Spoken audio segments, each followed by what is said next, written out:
There are some problems here. Sorry, big time. I'm so upset. Oh my God.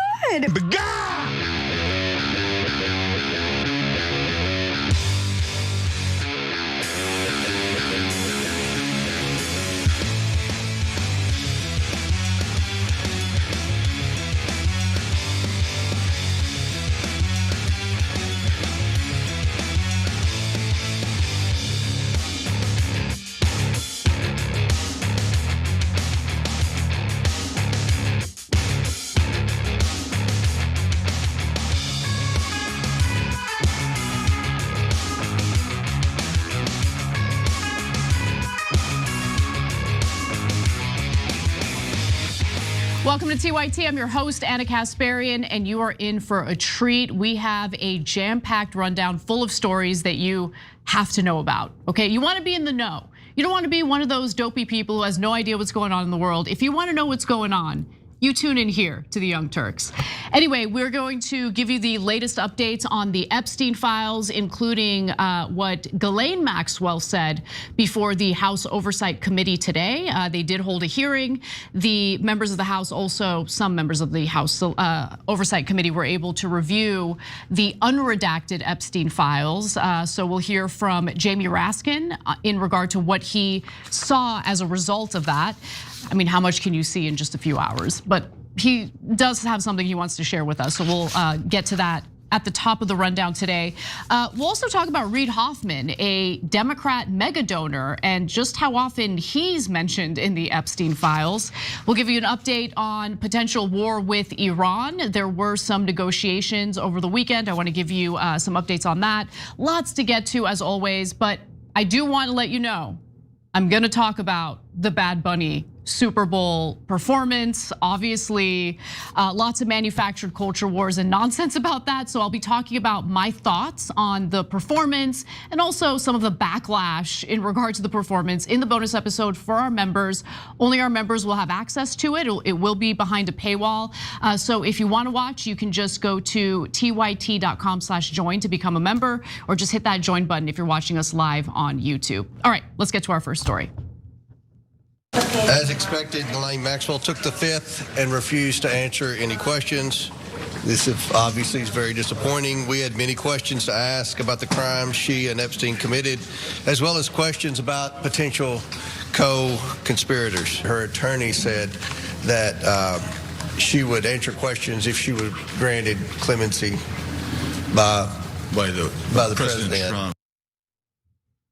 That's right, Jeffrey Epstein's longtime companion and pedophile co-conspirator, Ghislaine Maxwell, has refused to answer questions before the House Oversight Committee and invoked her Fifth Amendment rights. Now, as you just heard from Oversight Committee Chair James Comer, the only way she will cooperate and talk is if President Donald Trump grants her clemency, which would be insane given the fact that she has committed crimes that are unworthy of such forgiveness, let's just put it that way. So Ghislaine's lawyer also posted a copy of his statement about this on social media, writing that if this committee and the American public truly want to hear the unfiltered truth about what happened, there is a straightforward path. Ms. Maxwell is prepared to speak fully and honestly if granted clemency by President Trump.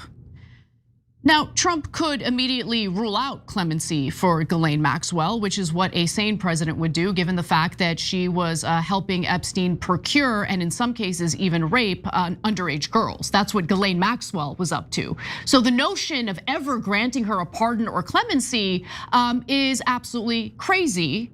And if the president was of sane mind, he would come out and say, there's no way in hell I would do something like that. But alas, we don't live in a world where our president is sane. And unfortunately, he seems to be dangling this weird carrot. And the real question here is why? Why will he continue allowing Ghislaine Maxwell to think that there is any possibility of clemency? Also, I don't think that her testimony is valuable at all. She is known to be a liar, and I don't trust her. Why would we think that Ghislaine Maxwell would ever tell us the truth about anything? I think that there are other individuals who we should be hearing from who would have some testimony that would be valuable to an investigation. And we'll get to who those people are in just a moment. But I don't think that Ghislaine Maxwell, like if that's the trade-off, if the trade-off is clemency for Ghislaine Maxwell in return for her very likely lying under oath, I won't take that deal, okay? I'm like survivor insurance from the 1990s. I can't take that ride, okay? I'm not interested. Now, so her lawyer's statement also indicated that Ghislaine Maxwell could clear both Trump and Clinton of any accusations of wrongdoing, which is already a massive red flag. So I'm not interested in her. But her lawyer also mentions that, and again, like we should really ask ourselves, do we trust Ghislaine Maxwell to tell us the truth? And why is she saying right off the bat, I can clear them of any wrongdoing? Interesting, why are you bringing that up now under this context? Now, she was, by the way, moved, as we've been talking about on the show for some months. She was moved to a minimum security prison following an interview by now Deputy Attorney General Todd Blanche, who used to be Trump's personal lawyer. We don't know what that exchange was like. We don't know exactly what they talked about, but what we do know is that there's a possibility some sort of deal was made, because that's when Ghislaine Maxwell was moved to a security facility, which is kind of like known as the Club Med of prisons, and is now playing with puppies. A child rapist is now, in a minimum security facility playing with puppies, thanks to Donald Trump. So that's something that you should be aware of. Now, just a reminder, the whole point of pleading the fifth is to avoid self-incrimination. Now, she's already convicted, as we know. She's serving time in prison, even though it's a minimum security facility as a result of Donald Trump. And she can't be convicted again for the same crimes or tried again for the same crimes. We don't allow double jeopardy.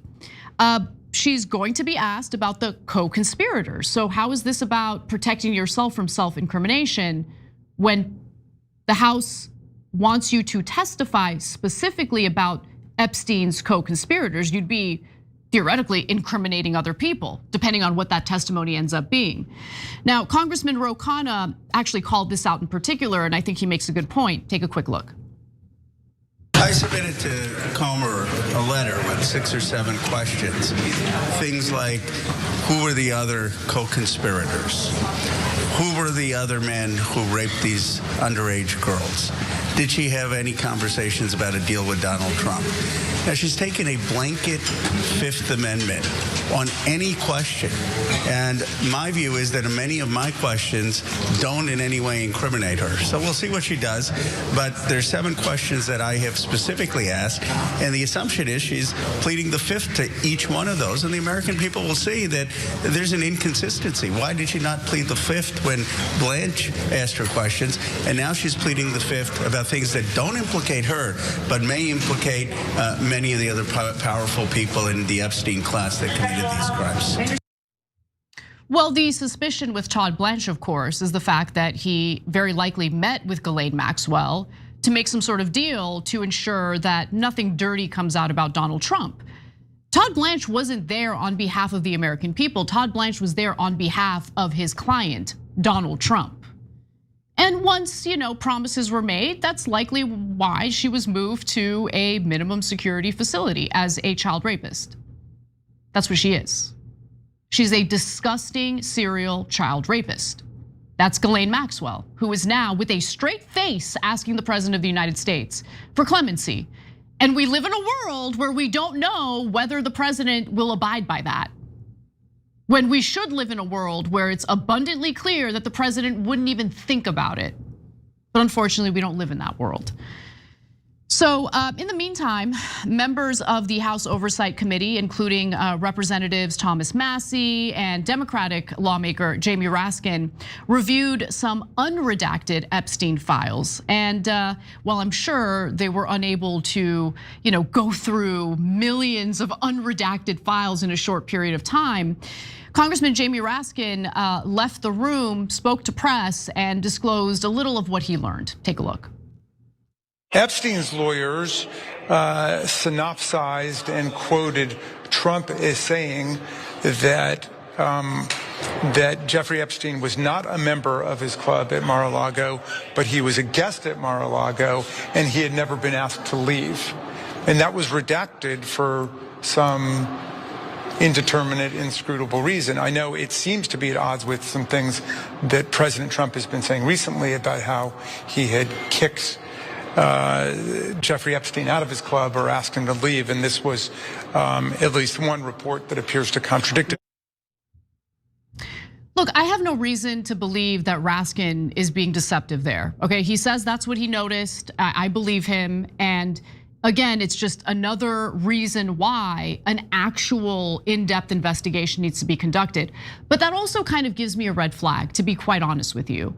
Because here's what I'm not interested in, okay? I'm not interested in this Epstein scandal to simply be used for politicizing and attacking one party or the other. Because let's be very clear here.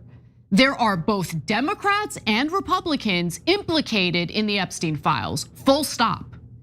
So I am worried about this being derailed by individuals who don't really care about a real investigation.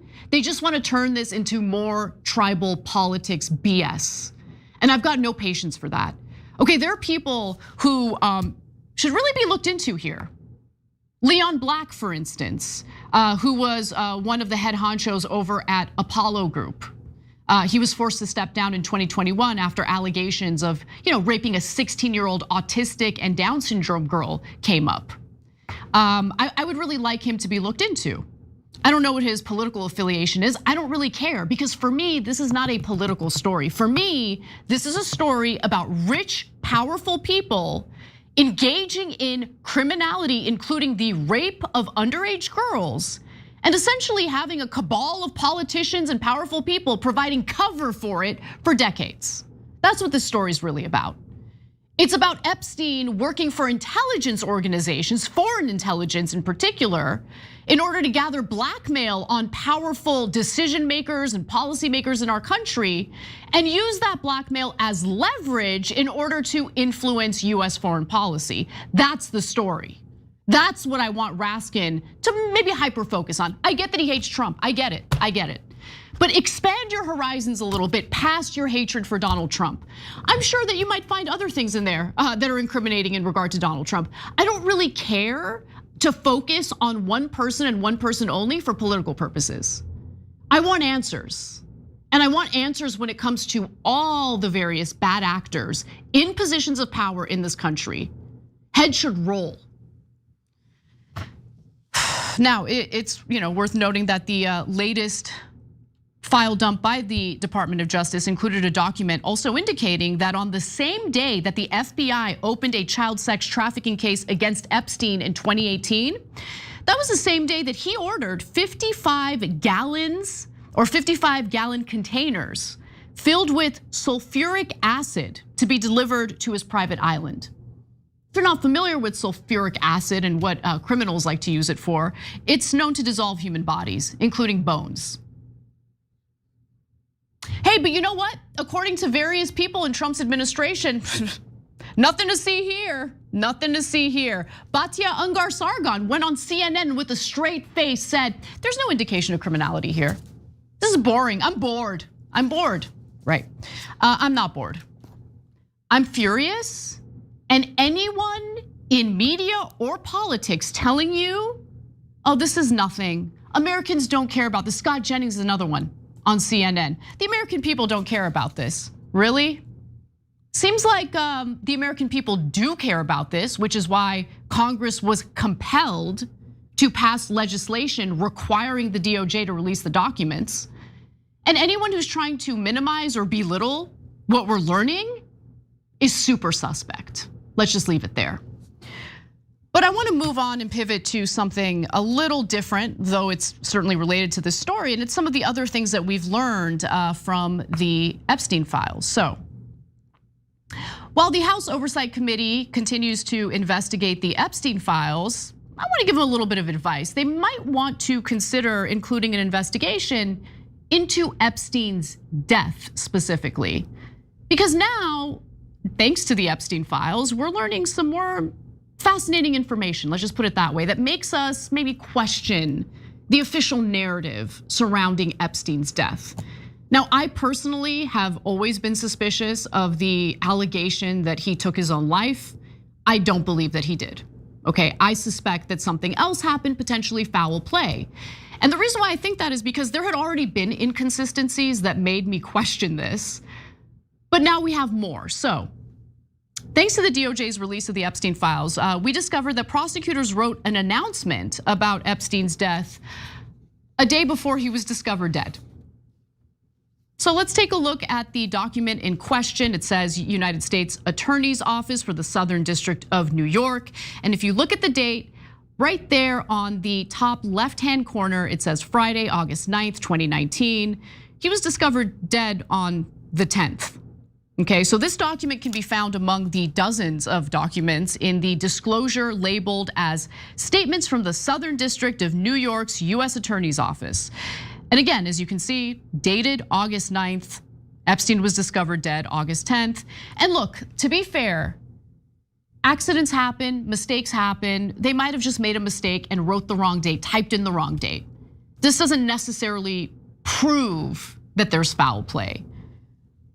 But you might want to take a step back and think about all the other questionable things that have come up surrounding Epstein's death.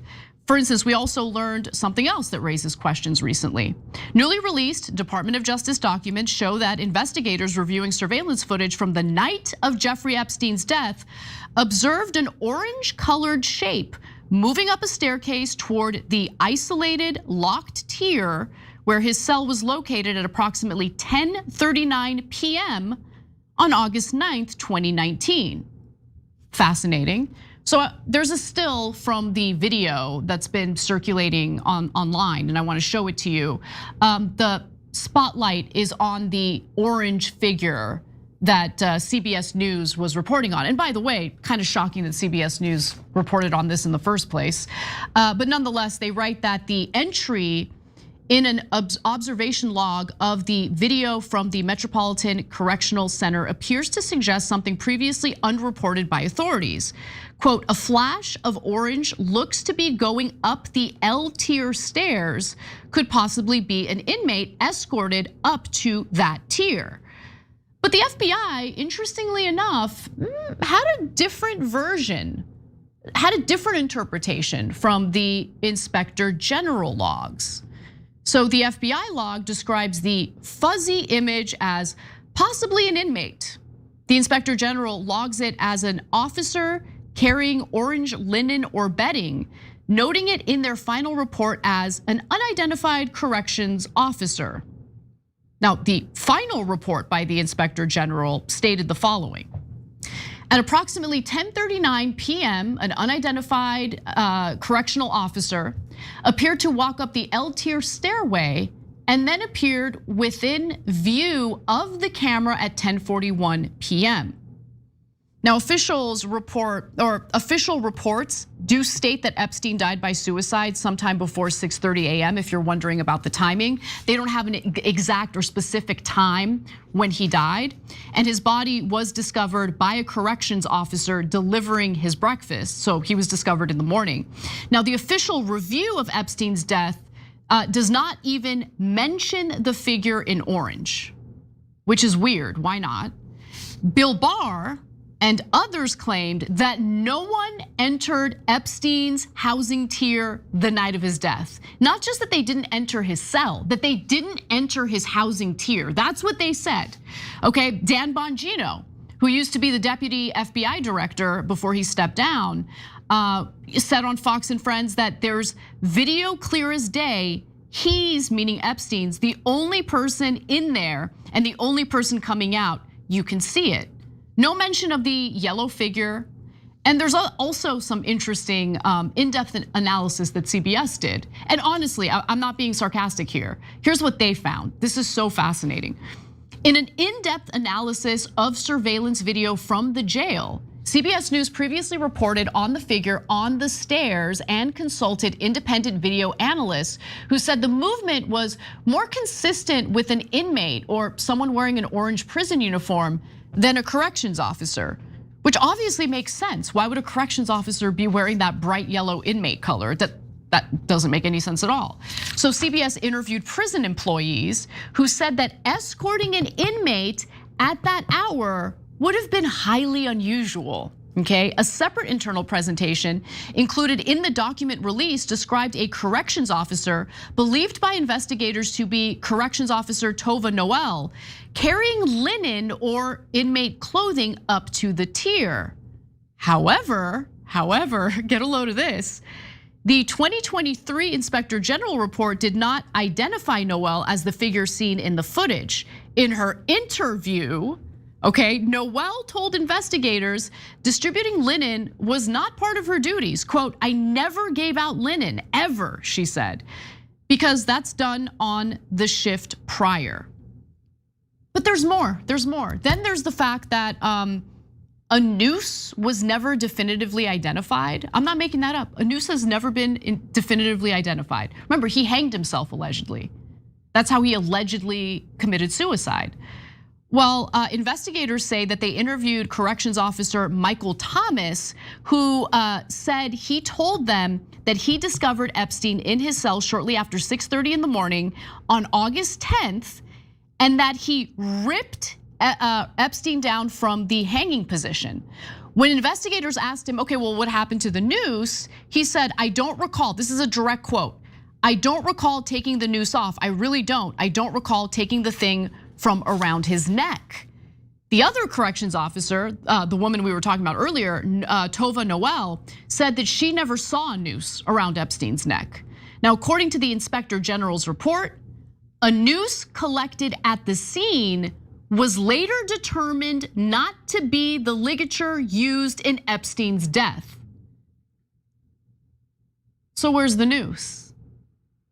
How did he hang himself? This is insane. And look, maybe these revelations alone are not enough to make you question the claim that Epstein died by suicide.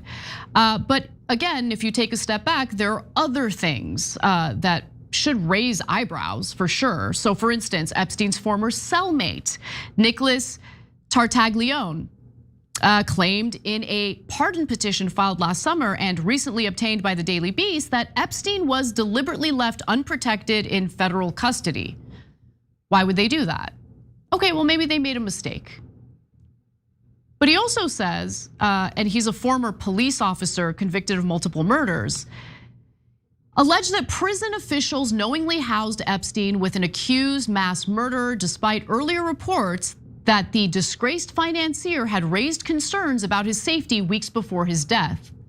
Why would a guy on the verge of committing suicide be concerned about his safety? Makes you wonder. So, as much as the Trump administration tried to redact the hell out of the Epstein files, we're still learning some pretty fascinating things from that file dump. And aside from investigating potential co-conspirators and their alleged predatory behavior, I think that there should be a full investigation into how Epstein actually died, because I'm not buying for a second that he committed suicide. That's my take, that's my speculation. But we'll see if we ever get any real justice in this country when it comes to one of the biggest scandals and cover-ups in this nation's history. We gotta take a break. When we come back, I'll give you an update on Iran.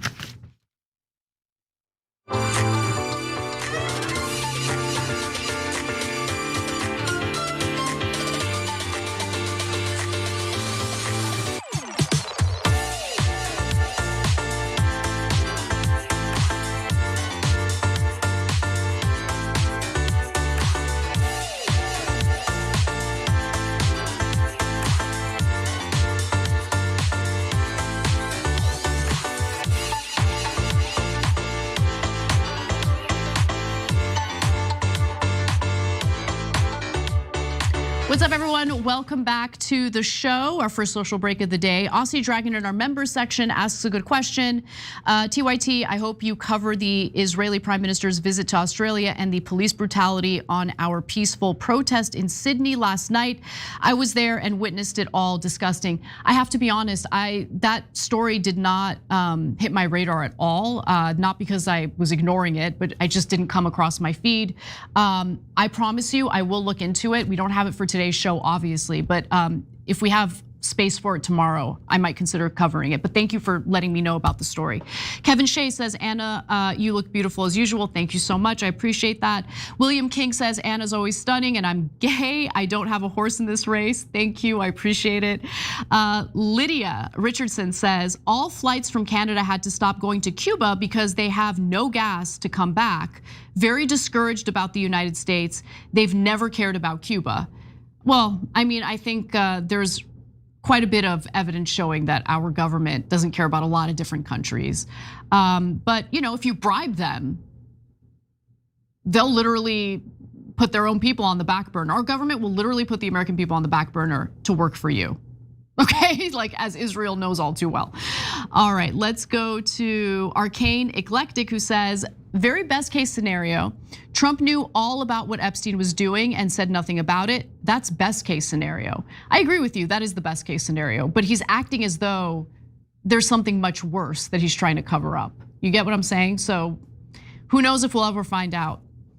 Bach says, if you want to know who's in the files, ask the survivors. Why are we even playing this game? This is becoming a senseless witch hunt. I don't know why the survivors haven't disclosed it yet. They might be, I mean, look, we're talking about some of the most powerful people on the planet with endless resources, and they could easily ruin these women's lives, even more than they've already been ruined. Let's just keep it real. So I don't know if that's what's motivating them or discouraging them from naming names. But honestly, even if they did come out and name names, like there are already names we know about that should be investigated that aren't being investigated.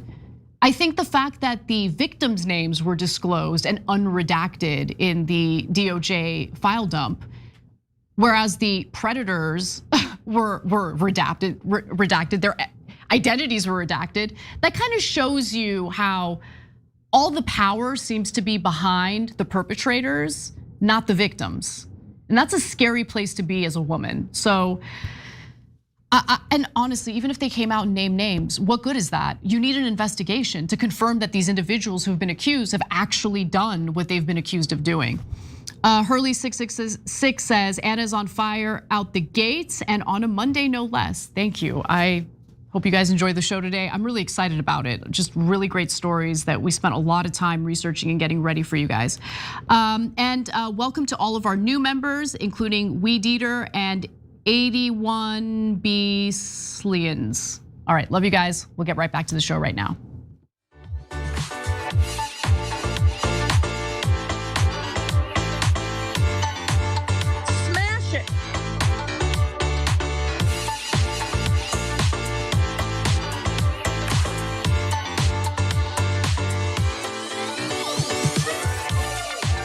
What's up, everyone? Welcome back to the show. Before we get to the rest of our stories, I just want to let you know about our partner, Noble Mobile.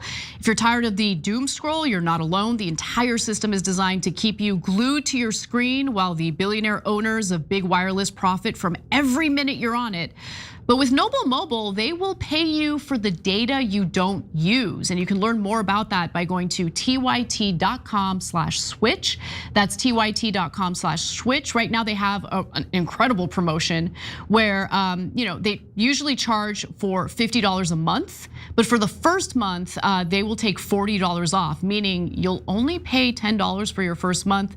Again, you could learn more about that by going to tyt.com/switch. All right, let's get to our next story, because how could I not give you an update on Iran? There are some relevant details to get to, so let's get to them.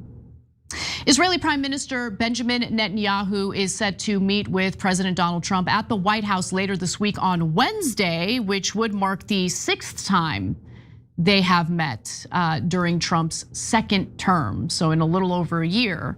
And of course, we all suspect that Netanyahu wants to meet with Trump to discourage Trump from engaging in peace talks with Iran, nuclear negotiations with Iran that would, prevent the US from going to war with Iran, which would be a good thing, but not for Netanyahu. Netanyahu likes to have the United States do, Israel's dirty work for them. And so they don't like Iran. They don't like the fact that Iran has, a modicum of military capability.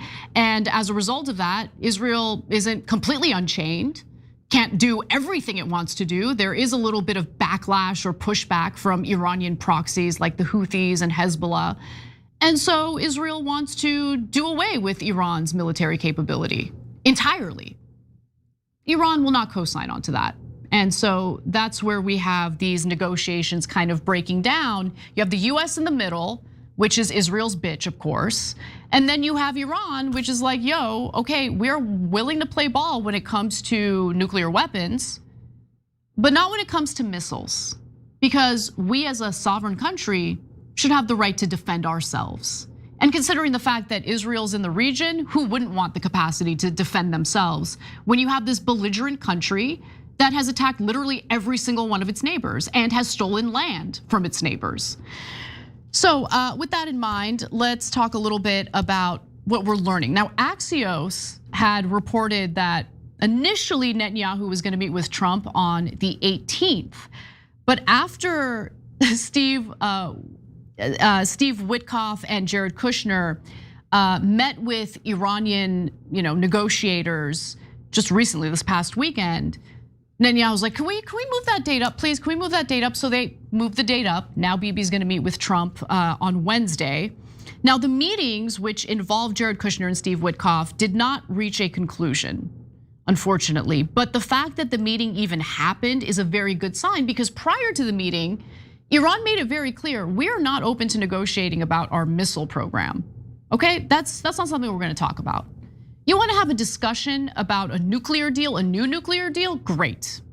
So there was a lot of concern that the talks wouldn't even happen, right? That Witkoff and Kushner would say, oh, no. We have to carry out what Israel wants. They have demands, we must carry out those demands. And if you're not gonna do away with your missile program, then no, we're not interested. But no, they actually did meet with the Iranian negotiators. Now, Netanyahu's office has said any negotiations with Iran, quote, must include limitations on ballistic missiles and a halting of the support for the Iranian axis. So he's talking about the Iranian proxies who, in the case of Lebanon, defend Lebanese land. In the case of the Houthis, seem to want to defend the Palestinian people, which is nice. It's nice to see people on the global stage who actually give a damn about the Palestinians. Now, Iran has made clear that its missile program isn't up for discussion, something it reiterated following the Oman talks. The talks this past weekend did take place in Oman. Now, the Iranian foreign minister has also told Al Jazeera that missiles are never negotiable because they are a defense issue. And I agree with that. Like, why are we having a discussion about missiles? This is stupid. Now, of course, Israel likes to move the goalposts because they don't want peace. They don't want the US to reach a deal with Iran. They want war. And so Israel has stated that missiles are a red line for them and they will attack Iran on their own if they need to.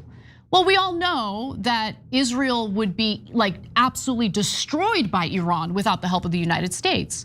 So whether the US is gonna like it or not, they will be dragged into that war should Israel, just like the 12-day war, attack Iran first. Israel will attack Iran will respond in kind and a lot more viciously, and then Israel's gonna need its daddy to come and rescue it, meaning the American taxpayers and the US government with the help of the US military. So that's really what's going on. I wanna just kind of lay it out in as frank as I can, right? Just make it very clear what's actually happening here. So another unsettling thing about all of this is that Trump is insanely impressionable, as we know. Usually he just goes along with the last person in the room with him has said. And so after Trump met with Netanyahu this past December, Trump said that he was willing to back an Israeli attack on Iran if the Islamic Republic continues its missile program.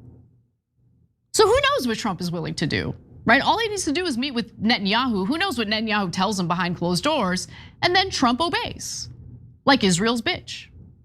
It's embarrassing. And by the way, Biden did the same thing. Biden was Israel's bitch too. Doesn't matter, this is not a partisan thing, okay? The American people are humiliated by our presidents when it comes to the issue of Israel, whether they're Democrats or Republicans. Let's just be very honest about that. So who knows what's gonna happen? Look, the foreign minister of Iran also said that Iran would not agree to end its nuclear enrichment program for 2 reasons. The first reason being that the enriched uranium is used for legitimate energy purposes in Iran. But on top of that, they want to have a latent deterrent. Like, we don't have to hide that. We don't have to hide the ball. They don't have to hide the ball. They want a latent deterrent. Israel is a nuclear power. Israel has attacked its neighbors, has continued stealing land, has just carried out a genocide in Gaza. What country wouldn't want to have a latent, at least a latent deterrent when it comes to a country as belligerent and deadly and violent as Israel? So latent deterrent means they don't have a nuclear bomb, but they have enough enriched uranium to, make a nuclear bomb if they need it. Now, all of this sounds really scary, right? But here's the thing, if you don't believe that Iran should have a nuclear weapon, then you should be saying that Israel shouldn't have a nuclear weapon, but they do have nuclear weapons.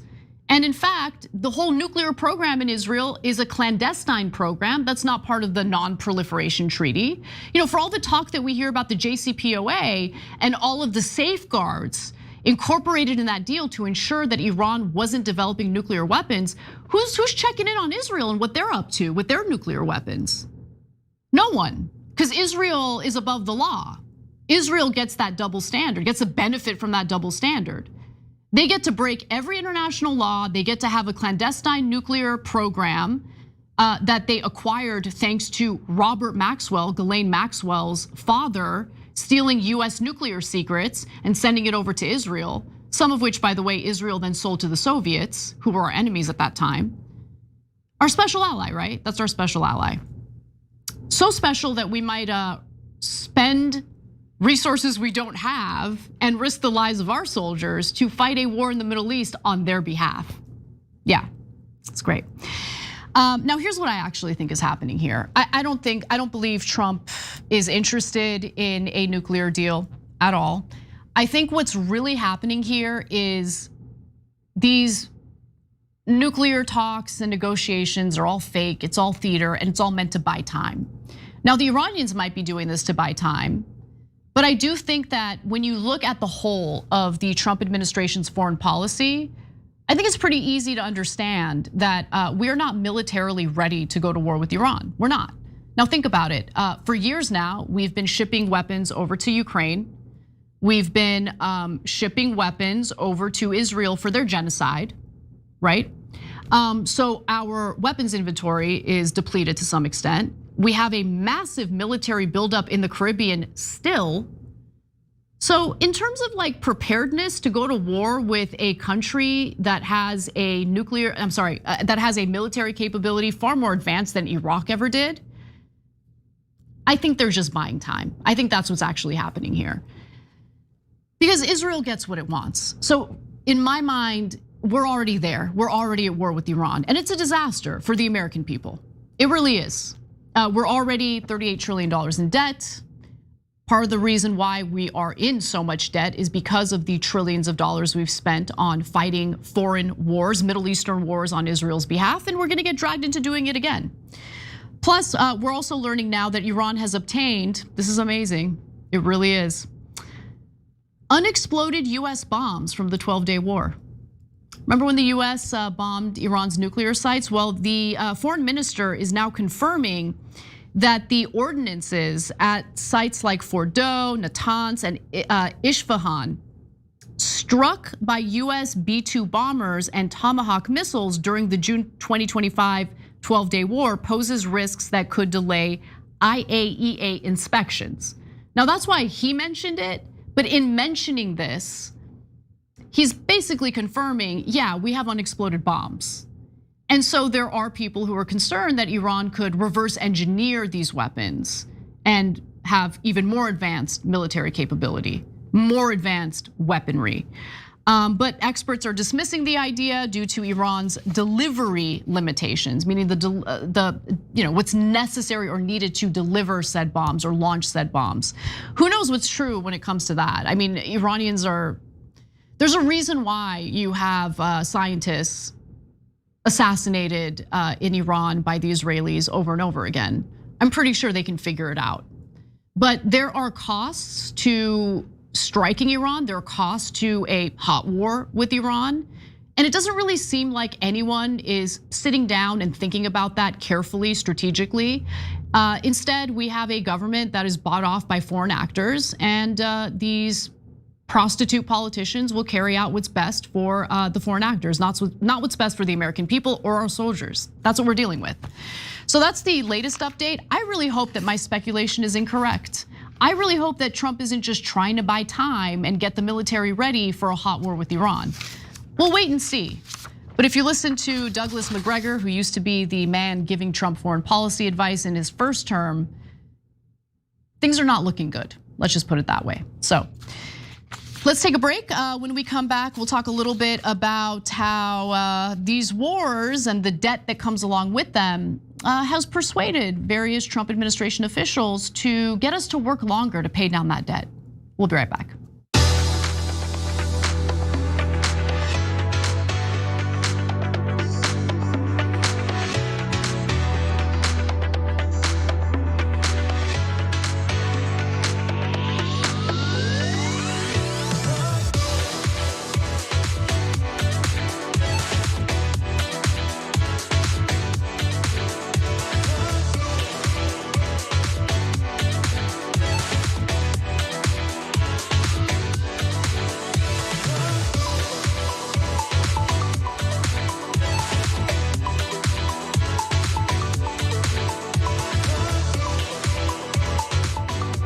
Eclectic Miscellanea writes in our tyt.com members section. Hi all, happy Monday. Or if Anna is going to be talking about Bad Bunny, I guess it's Hoppy Monday. Jake's not here, so someone needs to do the dad jokes. No one needs to do that. I get enough of the dad jokes at home with my husband, who's like maybe the top dad joke sayer without being a dad in the world. Winston Smith II says, who does Comer think he's kidding? He knows her invoking the fifth was part of her deal. Yeah. The idea that she be granted clemency is one of the most insulting things I've heard in a long time. She should be in a maximum security facility for the rest of her life. She should never see the outside of a jail cell or prison cell ever. Yeah.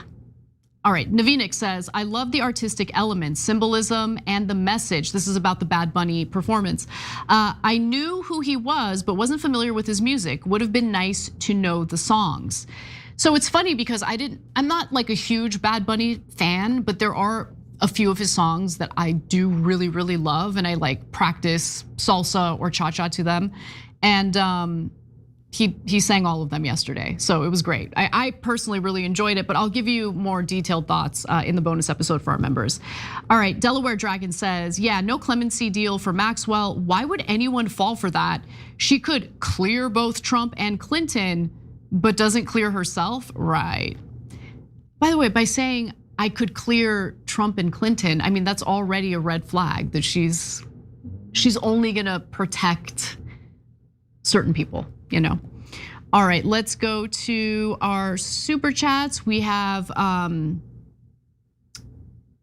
D Blong who says, Anna, I'm curious to know who is running the sex trafficking ring since Epstein's death, because I'm certain it didn't die with him.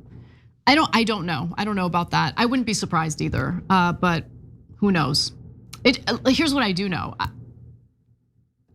Our government really has no interest in looking into that. And we should ask why. That's the bigger issue here. Timmy Dees says, Iran can limit its missiles once Israel limits its ability to attack Iran. The entire issue here is that Iran does not bow to Israel. Exactly, that's 100% correct. And honestly, when you look at Israel's behavior, could you really blame any country in that area wanting to have deterrence or wanting to have a ballistic missiles program? Like the idea that every country in the Middle East needs to be demilitarized on behalf of Israel so they can continue expanding and stealing land is stupid, and everyone should see it for what it is. Belligerent, disgusting country. It is such a stain on this country's reputation that we are aligned with them. Such a stain. Anyway, all right, let's get back to the show. I need a few seconds.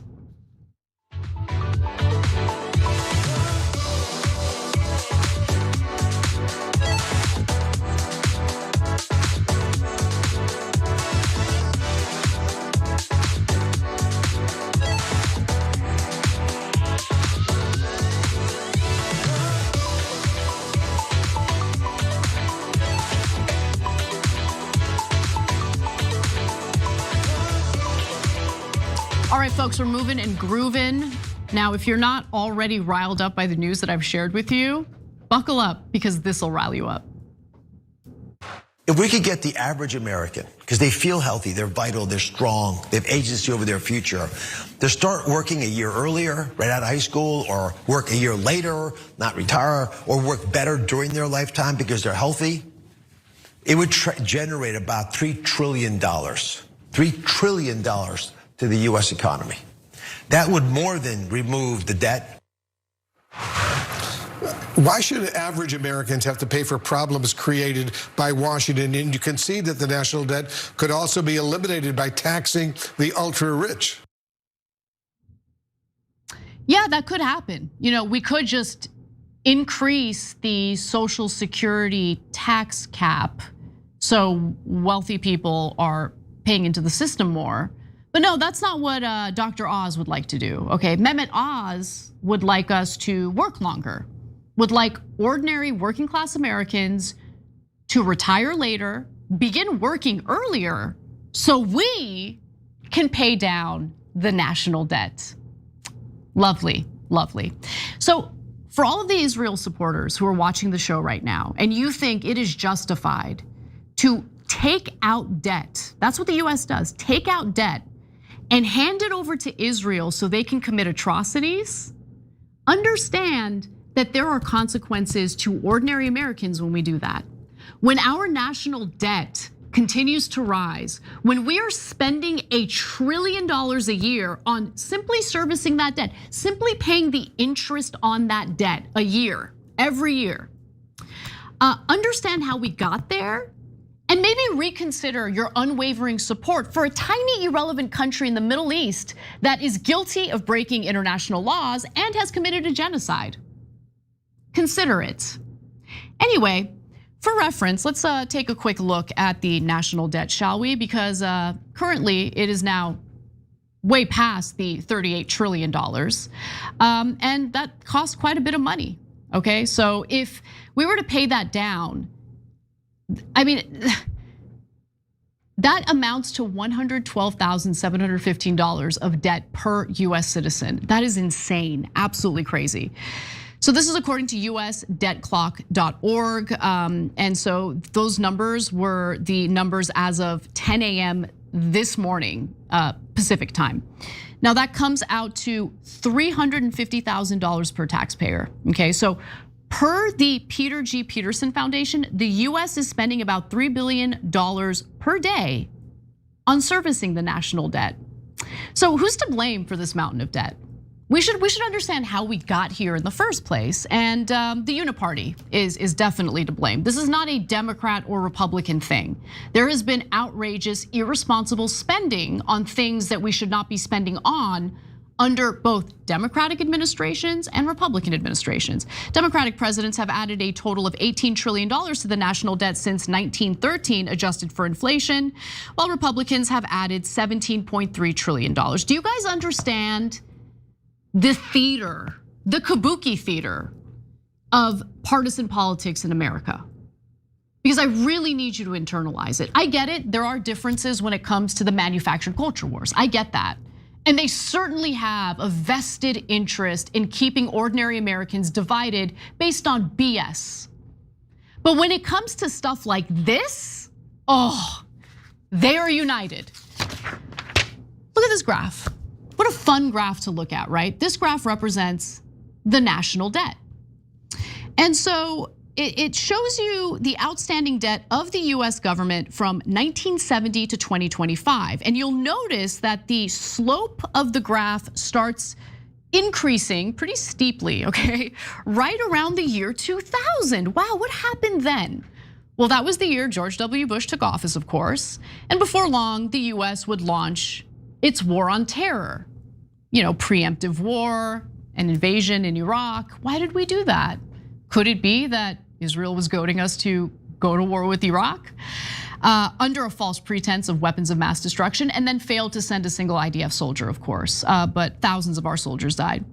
And according to researchers at Brown University, 20 years of post 9/11 wars have cost the United States an estimated $8 trillion and have killed more than 900,000 people.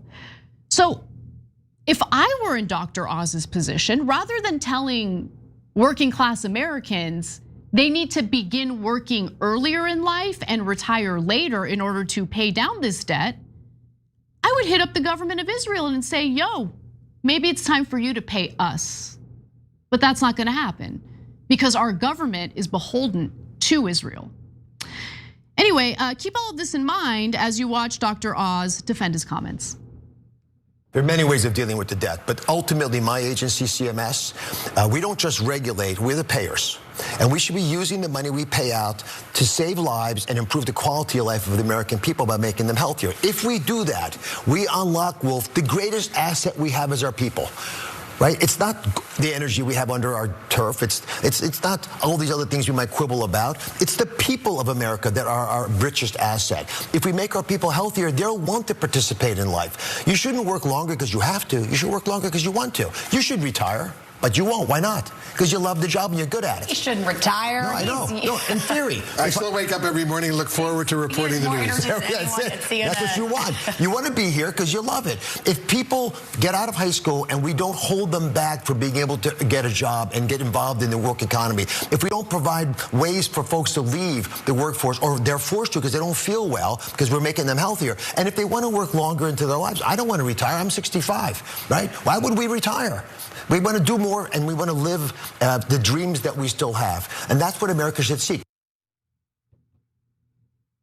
Who's holding high school graduates back from getting a job out of high school? What was that point? Does he live in reality? I don't think he knows what the lives of ordinary people in this country look like. What was that? Okay, anyway, besides that, you shouldn't work longer because you have to. He said that.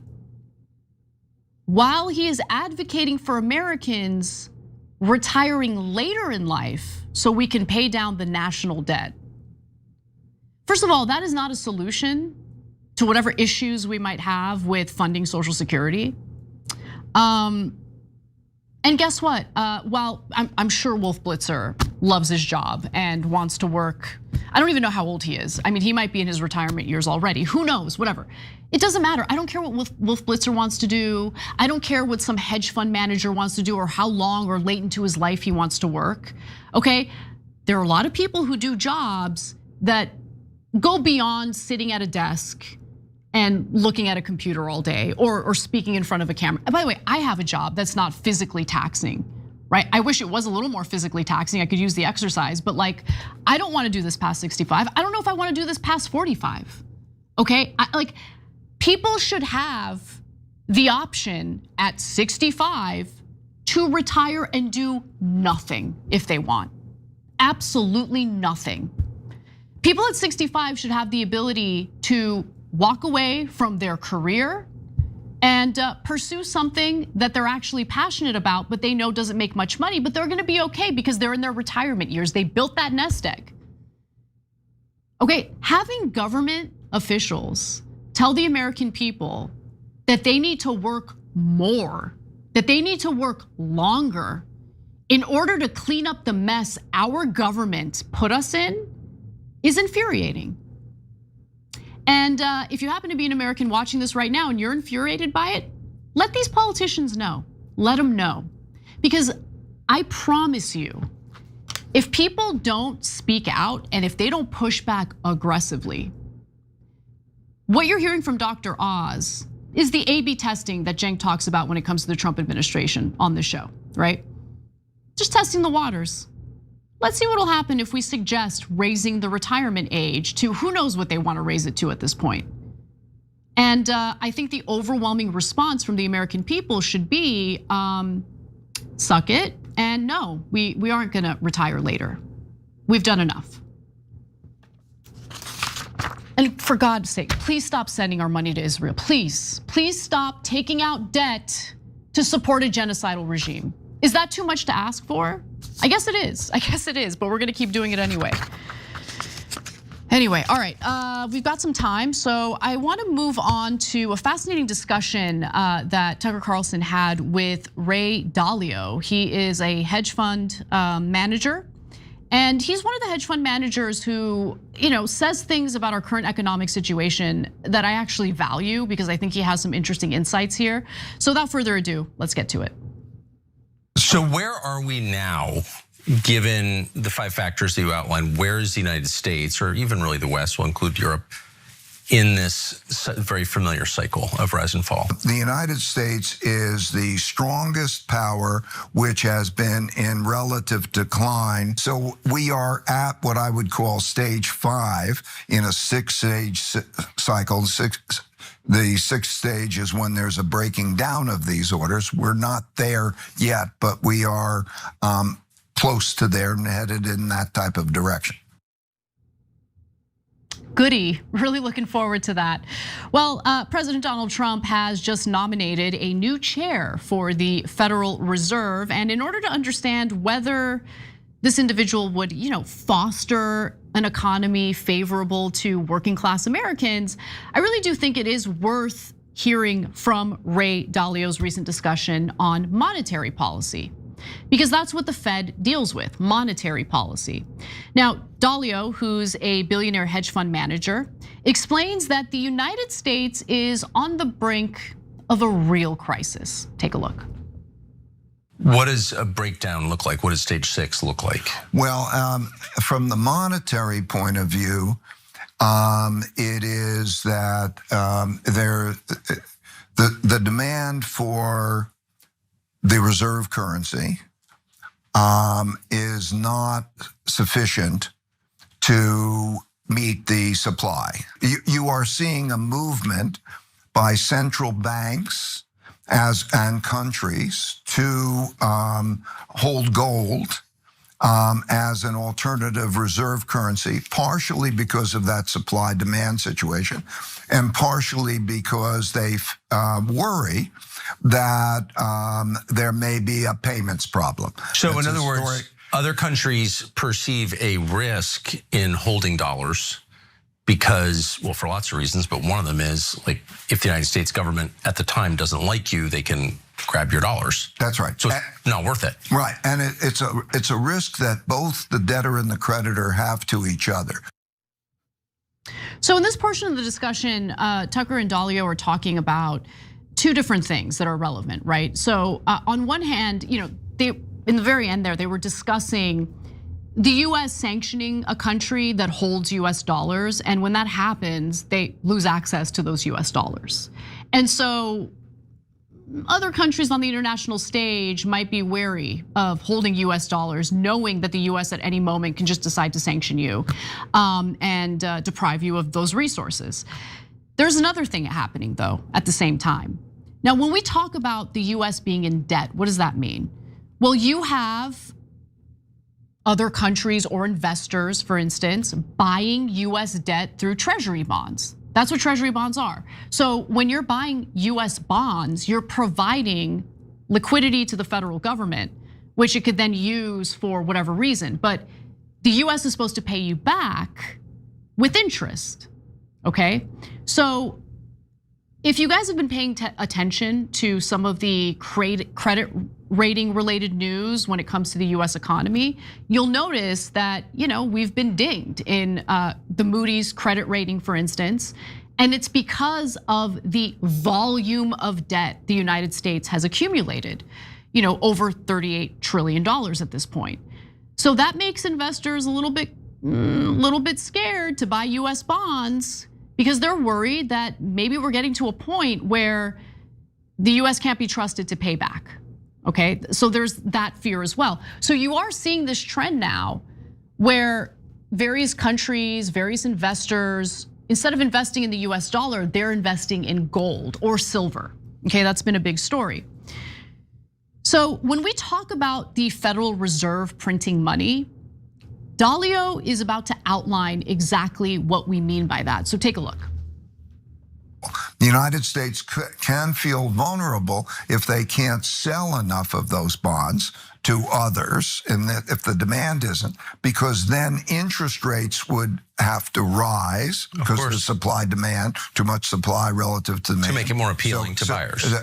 Yes, and also to cut the demand for credit. In other words, if the price rise, then people will borrow less and so on. And that then has the effect of mechanically slowing down the economy. That produces that result, then what happens is then the central bank comes in and it prints money and it buys the debt, which depreciates the currency. So if foreign countries don't want to buy your debt and your central bank decides we're going to print more money and buy our own debt with it, which is what we're doing, wouldn't the people doing that stop and say, wait a second, this sounds like an electric windmill. Like, what are we doing here? This sounds crazy. They're stuck. They're stuck. They're stuck. So the monetary policy that they're talking about is specifically referred to as quantitative easing. And quantitative easing is a Federal Reserve policy that was implemented on steroids following the 2008 economic crisis. So the balance sheet for the Federal Reserve really exploded during that time, and it distorted the market. So there are consequences when the Fed prints money, okay? Obviously, it devalues the dollar. And Dalio is about to explain that and more in this next clip. So just take a quick listen and understand how royally effed we are. And then the central bank buys that. And then the central bank, now it owns all these treasuries. And then the central bank starts losing money because they own the treasuries. And then they're going up. So they have to produce the money and credit to keep that rate down, and they lose more and more money. And that dynamic then doesn't stop the change in the capital flows. That's why and then traditionally in all of these cases, you see a move to the hard money, the move to gold, okay, as we're seeing. You see that dynamic in terms of that move to gold. And then it starts to run its course. So it's very much like, think about what happened from 71 through the 70s, produces more stagflation. And then at some point, the inflation problem or the devaluation of money problem becomes such that the central bank then tightens money and so on. And the Volcker years. The Volcker years, 1979, 80, 81, 82, right? So the pendulum swings. So the pendulum swings. These cycles seem to be happening more frequently. And you have stagflation, the devaluation of the dollar, and then the tightening of credit. That's what we have to look forward to, especially if you're a working class American. This is not the type of cycle that you benefit from, I think, needless to say. So this discussion is relevant, super relevant to our current economic cycle, but it's also very relevant at this moment because of Trump's nomination of a new Federal Reserve chair, okay? So Kevin Warsh is his name. His last name is fun to say, Warsh, not Walsh, Warsh. And he was on the Fed board before. In fact, he was on the Fed board during the 2008 crisis. He served on the board from 2006 to 2011. Now, he supported the unprecedented money printing as the Fed's response to the credit crisis that resulted from the 2008 economic crash, okay? And that doubled the Federal Reserve's balance sheet.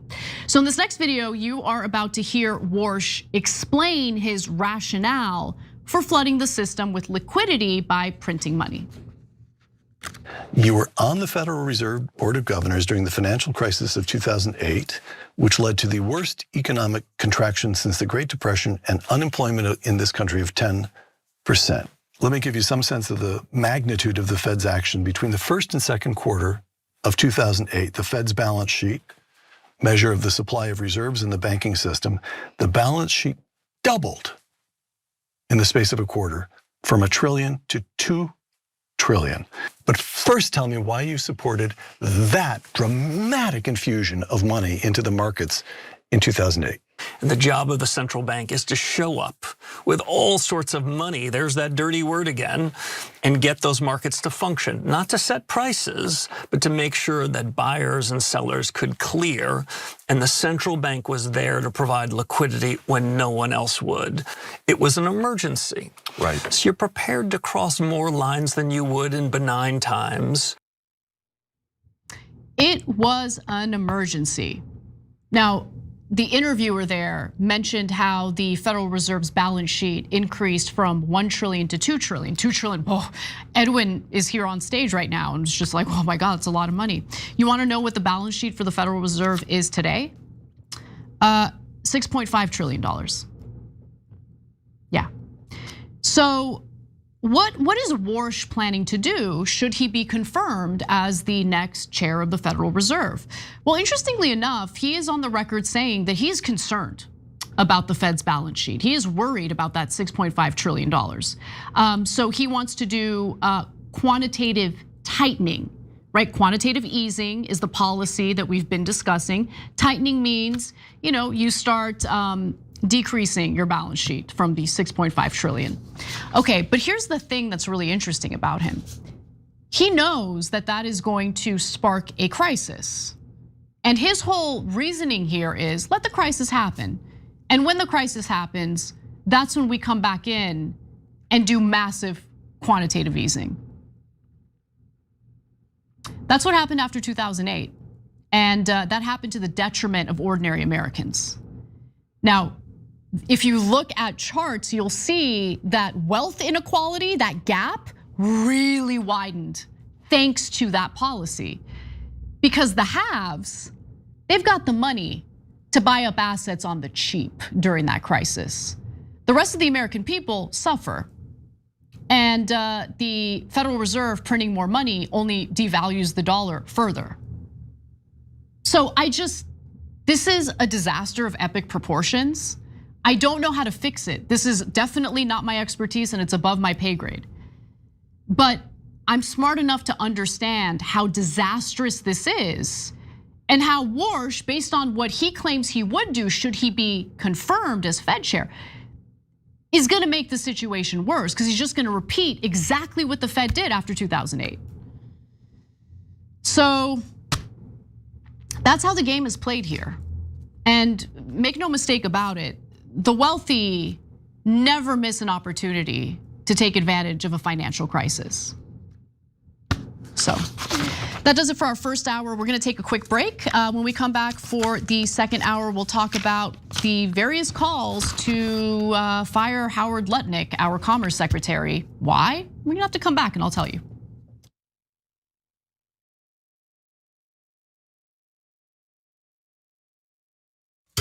They failed us. And if you're not angry about that, Michael, and any of you out there, then you're damn wrong, because you should be angry.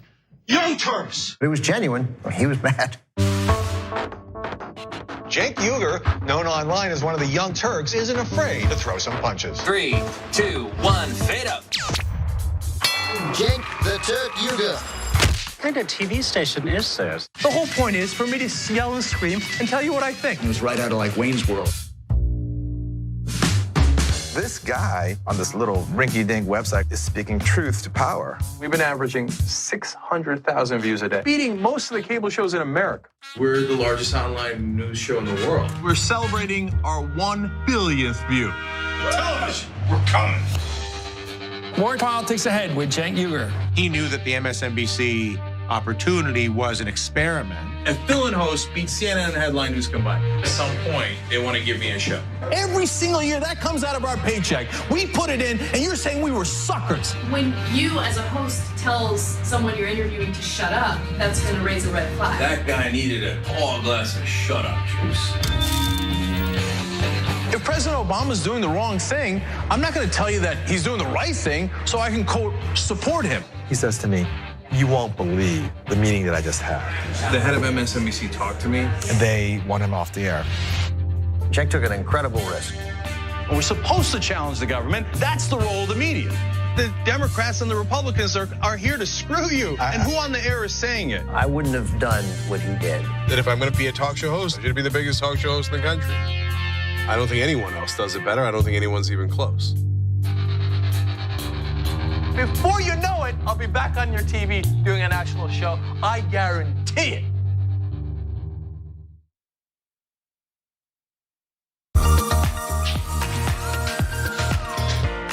Magic. It's showtime. And say 45 minutes. I'm hosting today. Now, I know what you're thinking, Jerry, your face is already perfect, but you know what? I still need to apply some makeup. I went through this process, right, a few years ago, when I realized that I was gonna have to wear makeup on the show. I had to go through, like, finding out what my undertones were. You guys know what those are? I got my MAC Cosmetics. It says SPF 15 foundation, broad spectrum. But apparently, what I have is red undertones, and I think pores are not supposed to be seen. I need all these things to be confirmed for me. These sponge things don't work for me. You gotta use your hands. This idea. That's how the magic really happens. So we're gonna go through a tutorial how to make the magic happen from beautiful to beautifuler.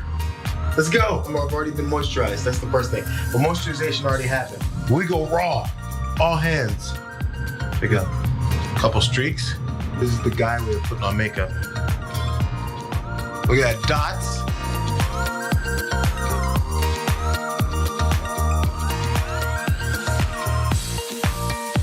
There's some shiny points that generally happen. First of all, here we go. You dust here. I'm putting way too much, but you dust. Oh, get the excess off. You don't want chunky powder. There's like a T-zone, I think, right? Mine is a double T-zone. Because I went middle and another cross. Make sure your nose isn't all shiny. People get on you for it. They'll say, that's not a good point you made on there, JR. Your nose is shiny. You guys are picky like that sometimes. I think that's about it, fellas and ladies. See you guys next time. Bitsies.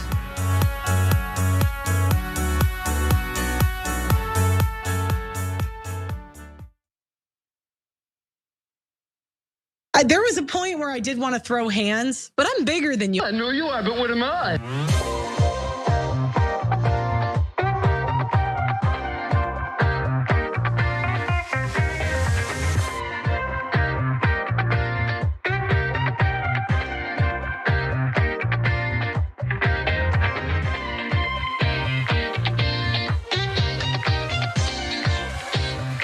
What's up, everyone? Welcome back to the show. I'm Anna Kasparian, and I just want to remind you all of our wonderful partner, Noble Mobile, where they will pay you for any of your unused data.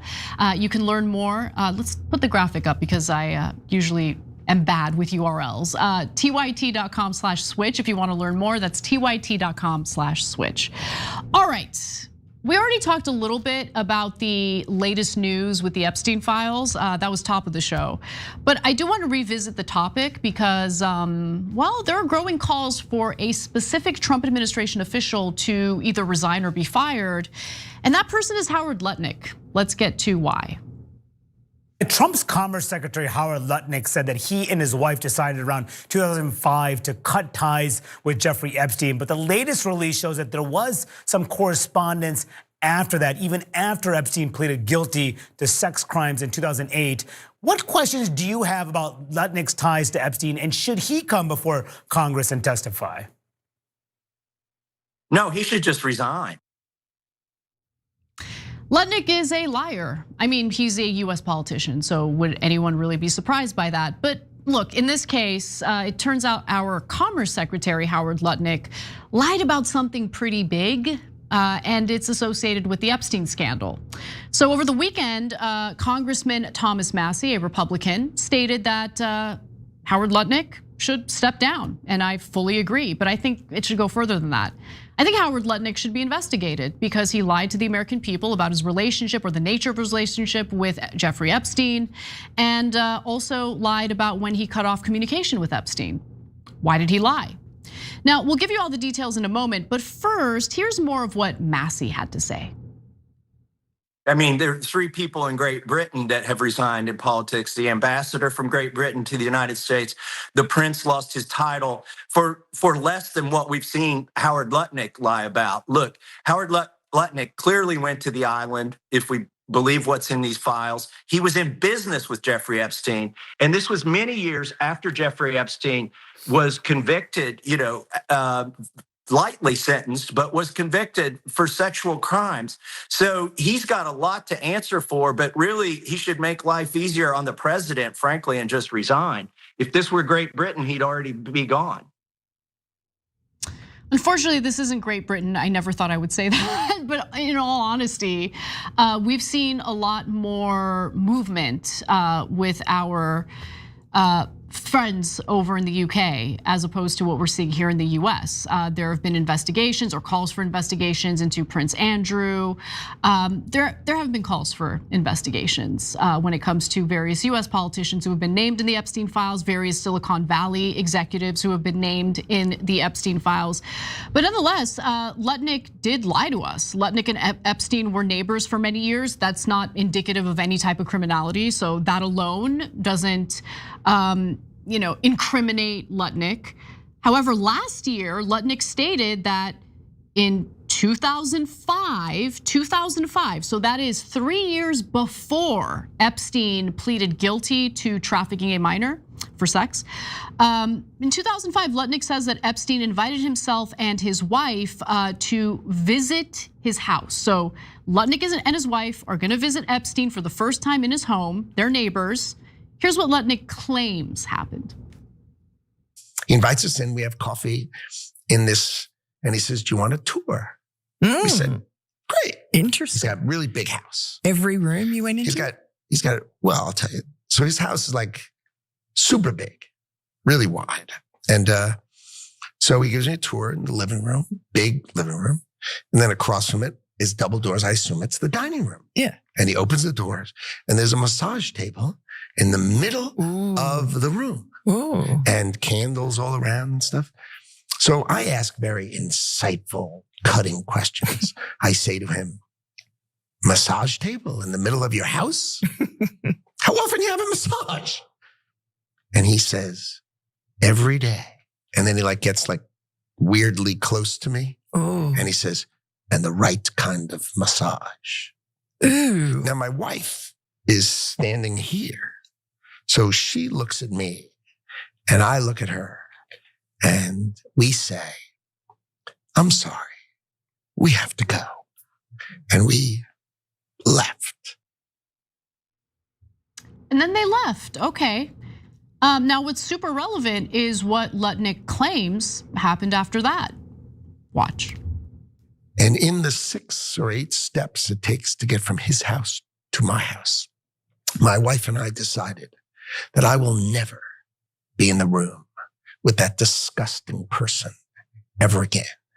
So I was never in the room with him socially, for business, or for even philanthropy. If that guy was there, I wasn't going because he's gross. He's gross. Does anyone, even if we didn't have the Epstein files, I would be suspicious because he sounds like he's lying, right? But you wouldn't have the confirmation. The files now give us confirmation that he's a liar.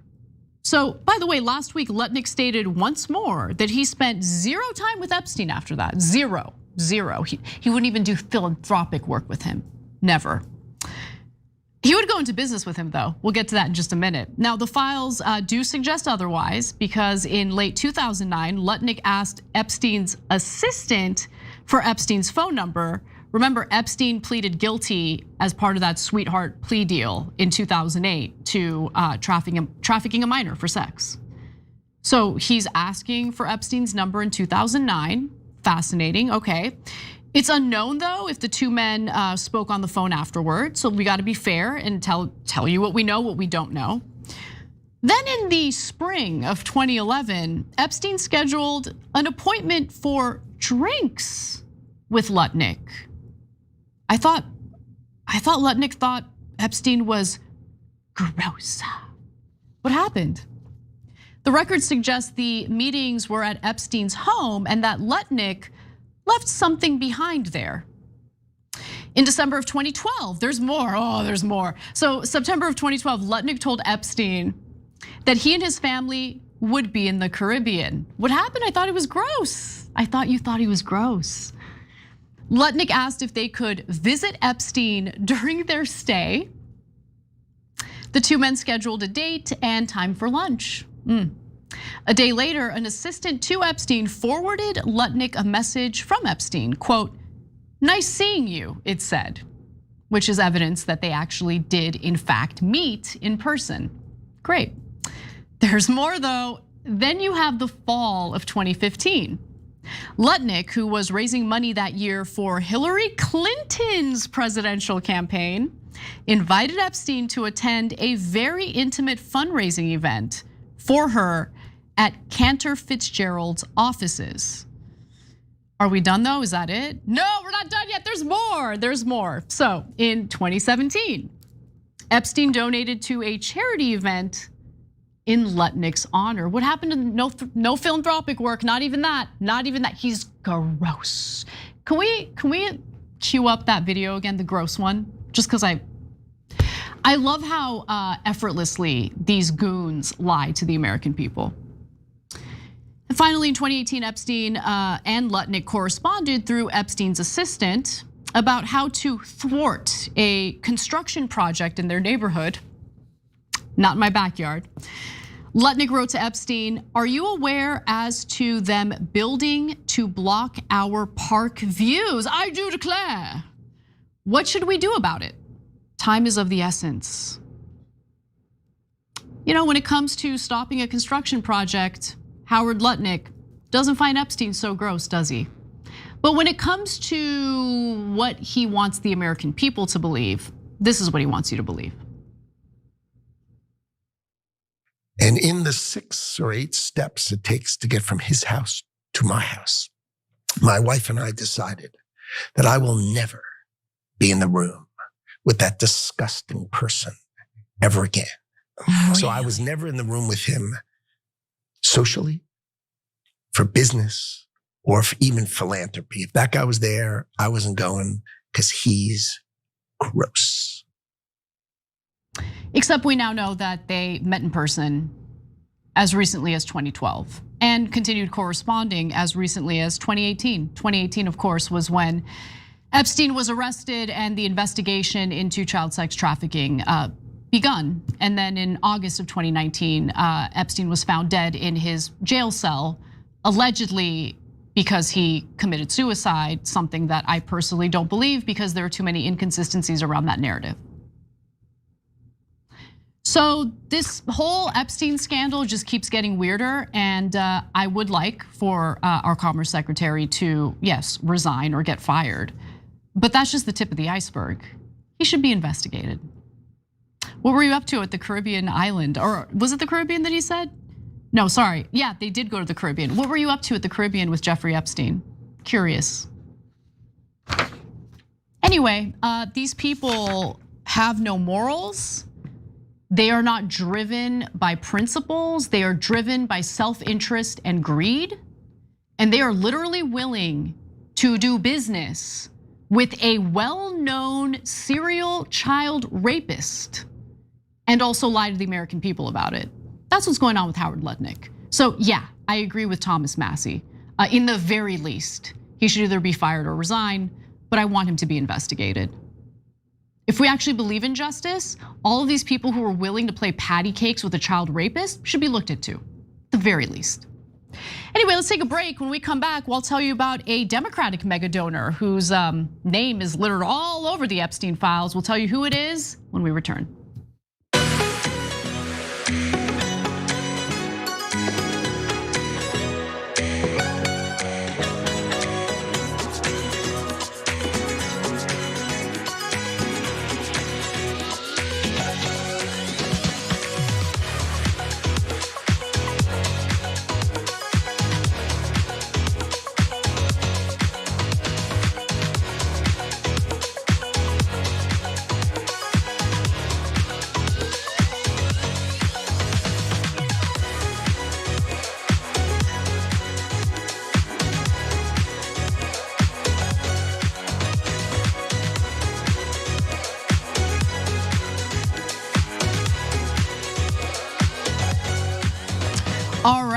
Welcome to our social break. Let's go to Gargoyle Dragon, who says, MF, we don't want to work for you till we die. This is in response to the Dr. Oz, you should work later in life comments. You want to pay down the debt? Then hold a raffle for a, simp a cabinet official? Guarantee 1 million easy. S14P, I don't know if that's a typo, but I understand your sentiment, and I largely agree. Gargoyle Dragon also says, a question, could President Radical Liberal Socialist fire Trump's Fed chair and replace him? I don't think so. Remember, Trump really wanted to fire Jerome Powell, but the Federal Reserve is supposed to be somewhat independent from the executive branch, so he didn't end up doing it. So if, let's say, a Democratic president comes in and decides to fire the Fed chair that Trump chose, I'm sure it'll lead to like some sort of backlash or crisis, who knows? But I don't like the Federal Reserve, period. I think the Federal Reserve is an unelected body that does a lot of damage to the American people. Anyway, let's go to Night of Mirage Odyssey, who says, I wonder if Ben Satan Yahoo is maybe secretly hiding in the rest of those Epstein files too. Well, remember, there are a lot of redacted names in the Epstein files. So there's a possibility that the files that we already have include Netanyahu, but we wouldn't know because names of powerful people, many of whom took part in the predatory garbage that Epstein was up to, their names are redacted. So I don't know, and we're not gonna get any more files based on what the DOJ has told us. So, like some surprise elite at sex trafficking party sitting right next to his genocide trophy, you never know. Also from Night of Mirage Odyssey, screw Dr. Oz telling people to work forever until they drop dead from heart disease. Then our taxes supposedly come back to help us through ICE brutality and sent to the genocidal regime Israel, the biggest Zionist scam. Yeah, I mean, people are furious. So I don't think it's gonna work out so well for this administration if they really do push to increase the retirement age, especially after that so-called one big beautiful bill, which significantly slashed taxes for the rich. Yes, working class people got a break here and there, but comparatively speaking, that bill was a huge tax break for the wealthy.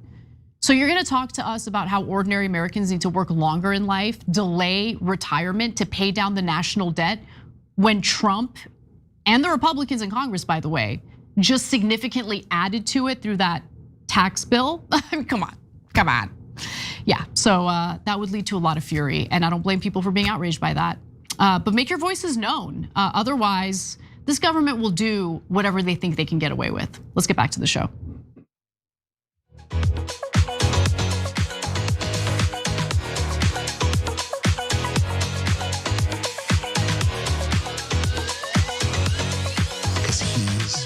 Gross.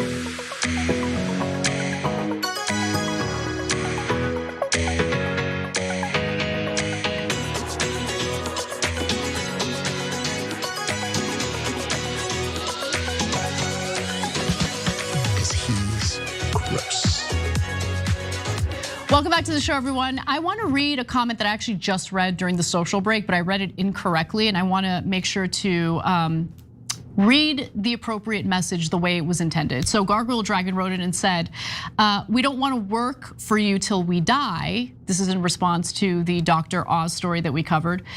You want to pay down the debt? Then hold a raffle for a slap a cabinet official. Guarantee $1 million easy. I agree, you'd probably be able to raise a lot of money by doing that.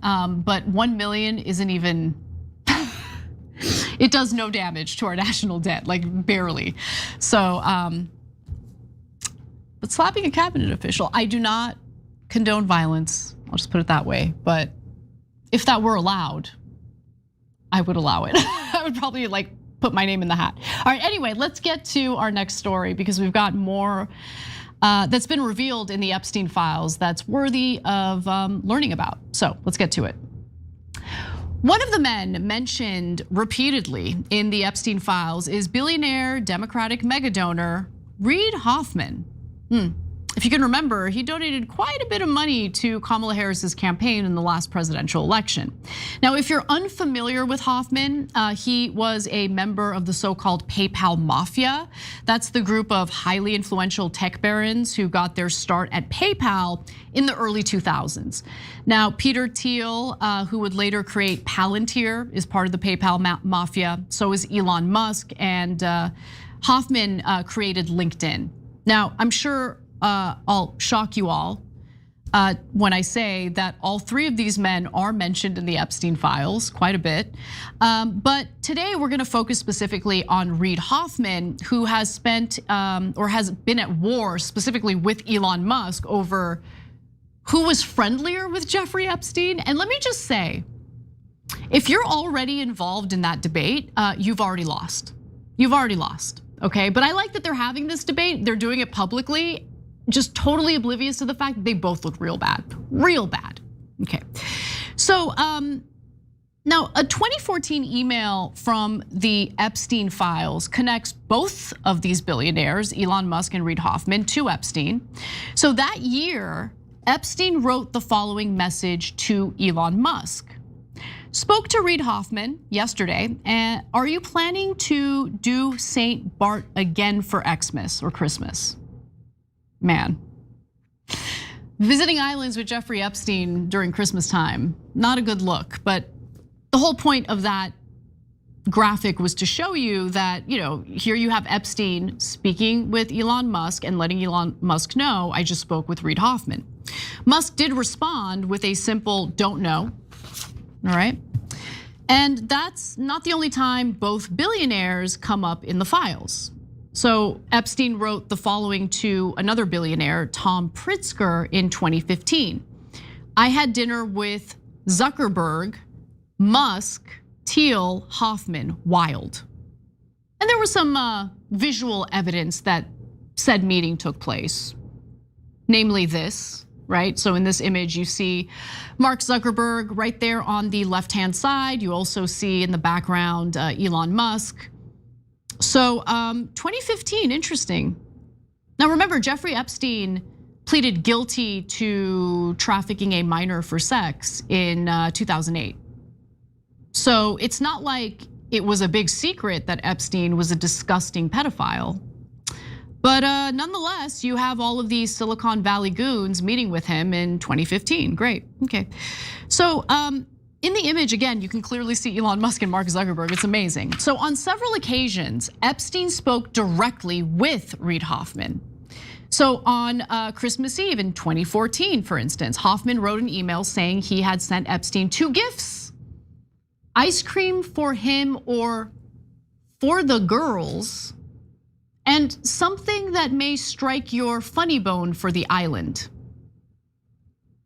Now, we can only speculate what he meant when he referenced ice cream, but I find it hard to believe that a billionaire would need another billionaire to buy ice cream for him and the girls. So was he talking in code there? I don't know. Was this appropriately investigated? Doubt it, but it should be investigated. Anyway, there's more. So weeks later, in January of 2015, Epstein asked Hoffman whether the tech entrepreneur had sent him a metal sculpture. "My gift to you," Hoffman wrote back, "thought it might strike your sense of humor and have an appropriate nature to the island." What?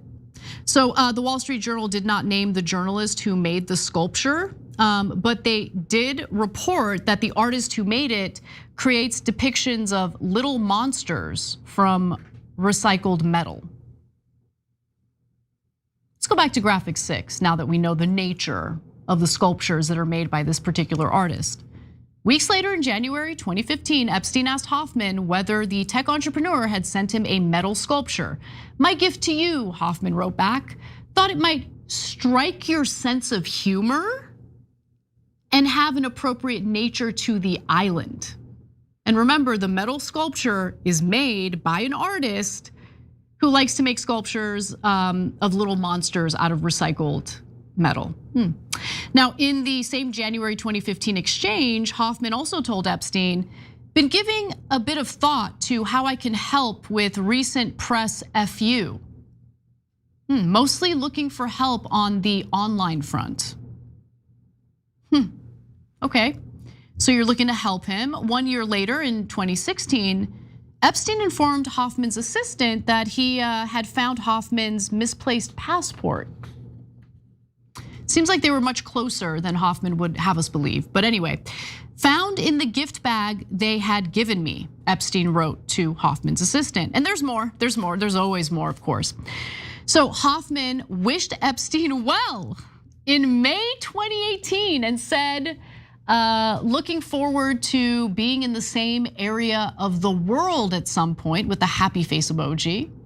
He suggested a Skype call to discuss Epstein investing in a fund, to which Epstein replied, "Always can make time for a read Skype."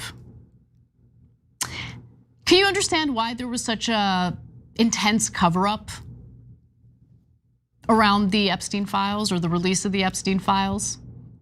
So Hoffman even arranged to visit Epstein's island and his New Mexico ranch.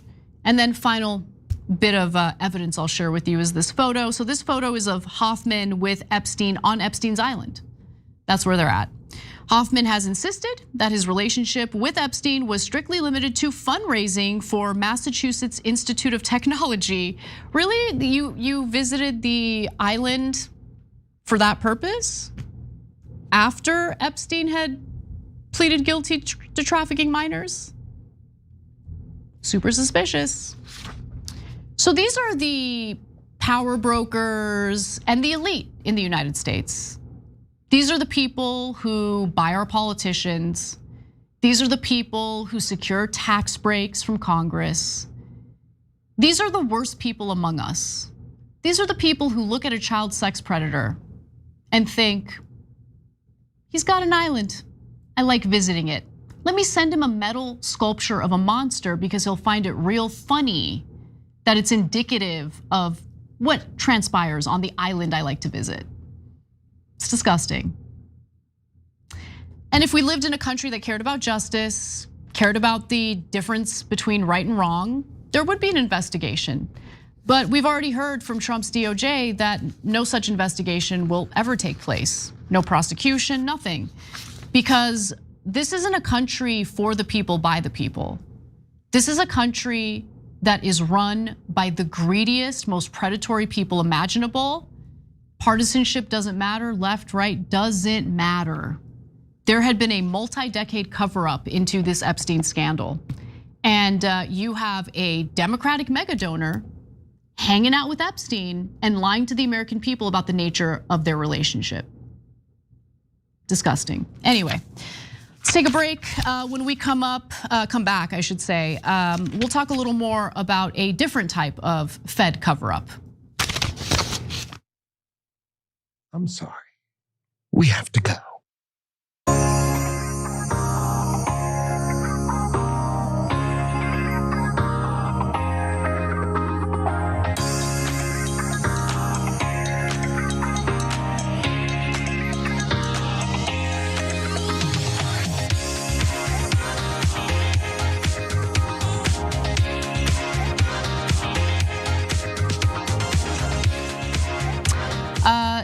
thank you to KSHD Jack, who has suggested that we interview Michael Lester. Michael Lester, let me make a note so I don't forget that. All right, let's move on to some other comments in our members section. We've got Hunted Dragon, who says, I love Anna Solo, thank you. By the way, Cenk is out of town for business-related matters. He will be back on Thursday, but I will be hosting the show solo Monday through Wednesday this week. Tell your friends, tell your neighbors. Neo Saturn 69 says, I bet they will start pushing for a 6-day work week. Neo Saturn, I don't know where you've been at, but a lot of Americans already work 6-day work weeks. I'm one of them. PB Net Enger says, Anna, that is also the time frame when China was granted membership to the World Trade Organization and companies moved their manufacturing to China, closing US factories and laying off labor workers. Yeah, no, I mean, that is definitely true. We moved to financialize our economy, and I don't think it really did bode well for ordinary people. Anyway, Disrupt Daily says Iran's foreign minister described the Gaza crisis as genocide in a keynote speech at the Al Jazeera Forum in Doha, calling for comprehensive sanctions. I did see that, and obviously I agree with those statements. CDN Norse Dog Dad, thank you for gifting a TYT membership. Let's move over to our Twitch subs, where Octo Squiddy says Oprah needs to be indicted for releasing Oz and Dr. Phil and all the trickle-down decimation of America from their actions. She did popularize those two. There's no question about that. Third Shift Zombie says the Federal Reserve is meant to fool us into thinking that it's a government agency, but it is not a government agency. It's an unelected body of people who cause real harm to Americans based on the decisions they make. So yeah, I've got issues with the Federal Reserve, there's no question. Peachy Shari says, he says gross like a 13-year-old. I know, he says gross like a liar. Like, honestly, sounds like a valley girl who's lying to you. That's he's gross. It's gross. I've now heard that like audio a billion times, and it's amusing every time I hear it because it's so obvious he's lying.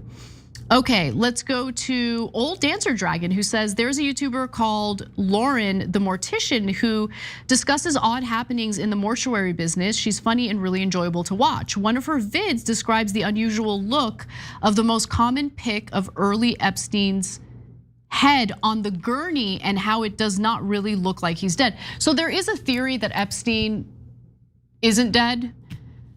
I know it sounds crazy, but I'm at a point now where, I mean, the conspiracy theorists have been proven right so many times. Like, who the hell am I to say there's no way?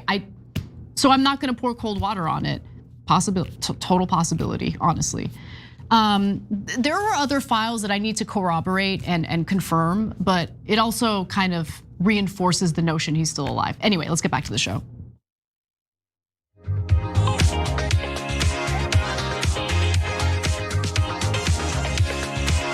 I'm sorry, we have to go, because he's gross.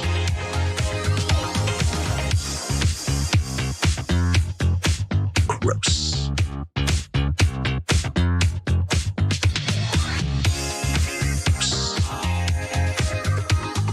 Gross.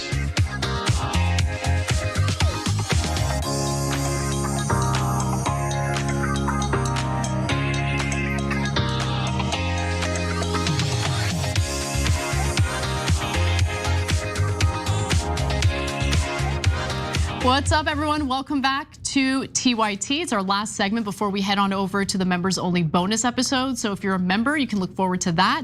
I will be talking about the Super Bowl and more importantly, Bad Bunny's performance and the reactions to it. I'm really looking forward to talking about that. So tyt.com/join to become a member if you aren't one already. All right, without further ado, let's get to our next story because I want to talk about a federal cover-up of a different sort. So we're moving off the Epstein topic to talk about something entirely different, although cover-up is involved. So, in an explosive report, the New York Times reveals that the Trump administration intervened to stop prosecutors from investigating the fatal ICE shooting of Renee Nicole Good in Minnesota. Now, we had already suspected that that's what was going on. Now we have confirmation thanks to this report. It indicates that hours after Renee Good was shot, senior federal prosecutor Joseph Thompson sought a warrant to search her SUV. Now, that is the most normal, usual thing imaginable, okay? So the request is standard protocol in a civil rights investigation, which typically happens after, law enforcement fatally shoots and kills an American citizen. And so the whole point is to see if Jonathan Ross's use of force was justified. Jonathan Ross being the ICE agent who opened fire and killed Renee Good. This is a common procedure after shootings involving law enforcement. Again, it bears repeating. Now, some believe that a civil rights investigation could establish that the ICE agent had a reasonable fear for his life when he opened fire as Good's car began lurching toward him. The sort of police shooting investigators consider awful but lawful. So I want to be clear, like the civil rights investigation, like the whole point is to find out what happened. And by doing so, there's a possibility it would clear the ICE agent's name, right? There's also a possibility that it wouldn't. We don't know because the investigation hasn't happened, because it turns out it wasn't allowed to happen. Okay, so others suggested that such an investigation might find otherwise, or even that the failure of agents to provide medical aid to Good after the shooting might be deemed a civil rights violation. The only purpose of the federal government, and I think everyone, regardless of political affiliation or identity, agrees with this, the only real purpose for the government is to protect its citizens. When you have a situation in which the government carries out the killing of American citizens and then proceeds to engage in a cover-up or prevent an investigation into said killings, that's when you know your government's not working for you. That's a problem. At least it should be looked upon as a problem, but we are divided based on the way our media frames every political issue in this country. So we're now at a point where Americans are stupidly rooting for the death of others, of other fellow Americans, depending on what their political identity is. And I would like to get us out of that culture yesterday. We have to get out of that culture. It's a dangerous place to be. And I'm terrified of what the future holds when we're already at a point when Americans are cheering for the deaths of other Americans based on their political views. And by the way, it does not escape me that some of that did happen with randos online after Charlie Kirk was shot and killed, assassinated. Don't celebrate that stuff, okay? You're celebrating the destruction of this country. And I mean, there's that, right? So there's like a selfish component to it. Like, how about we want to live in a good country? We don't want to root for government agents or assassins to kill our fellow Americans for whatever reason. But more importantly, put the greedy reason, the selfish reason aside. It's immoral. It's just wrong, and you don't look good when you do it. Anyway, let me continue. As we know, this investigation never happened, right? As soon as FBI agents obtained the warrant to search Good's car, they said orders came from senior officials, including Kash Patel, to stop, okay? The officials, according to the Times, were worried that the investigation would contradict Trump's narrative that Good, and I'm quoting Trump here, violently, willfully, and viciously ran over the ICE officer. I got news for you. The video that we've all seen already contradicts what Trump said about Good running over the officer. No such thing happened. Over the next few days, DOJ officials attempted to suggest alternative approaches to an investigation.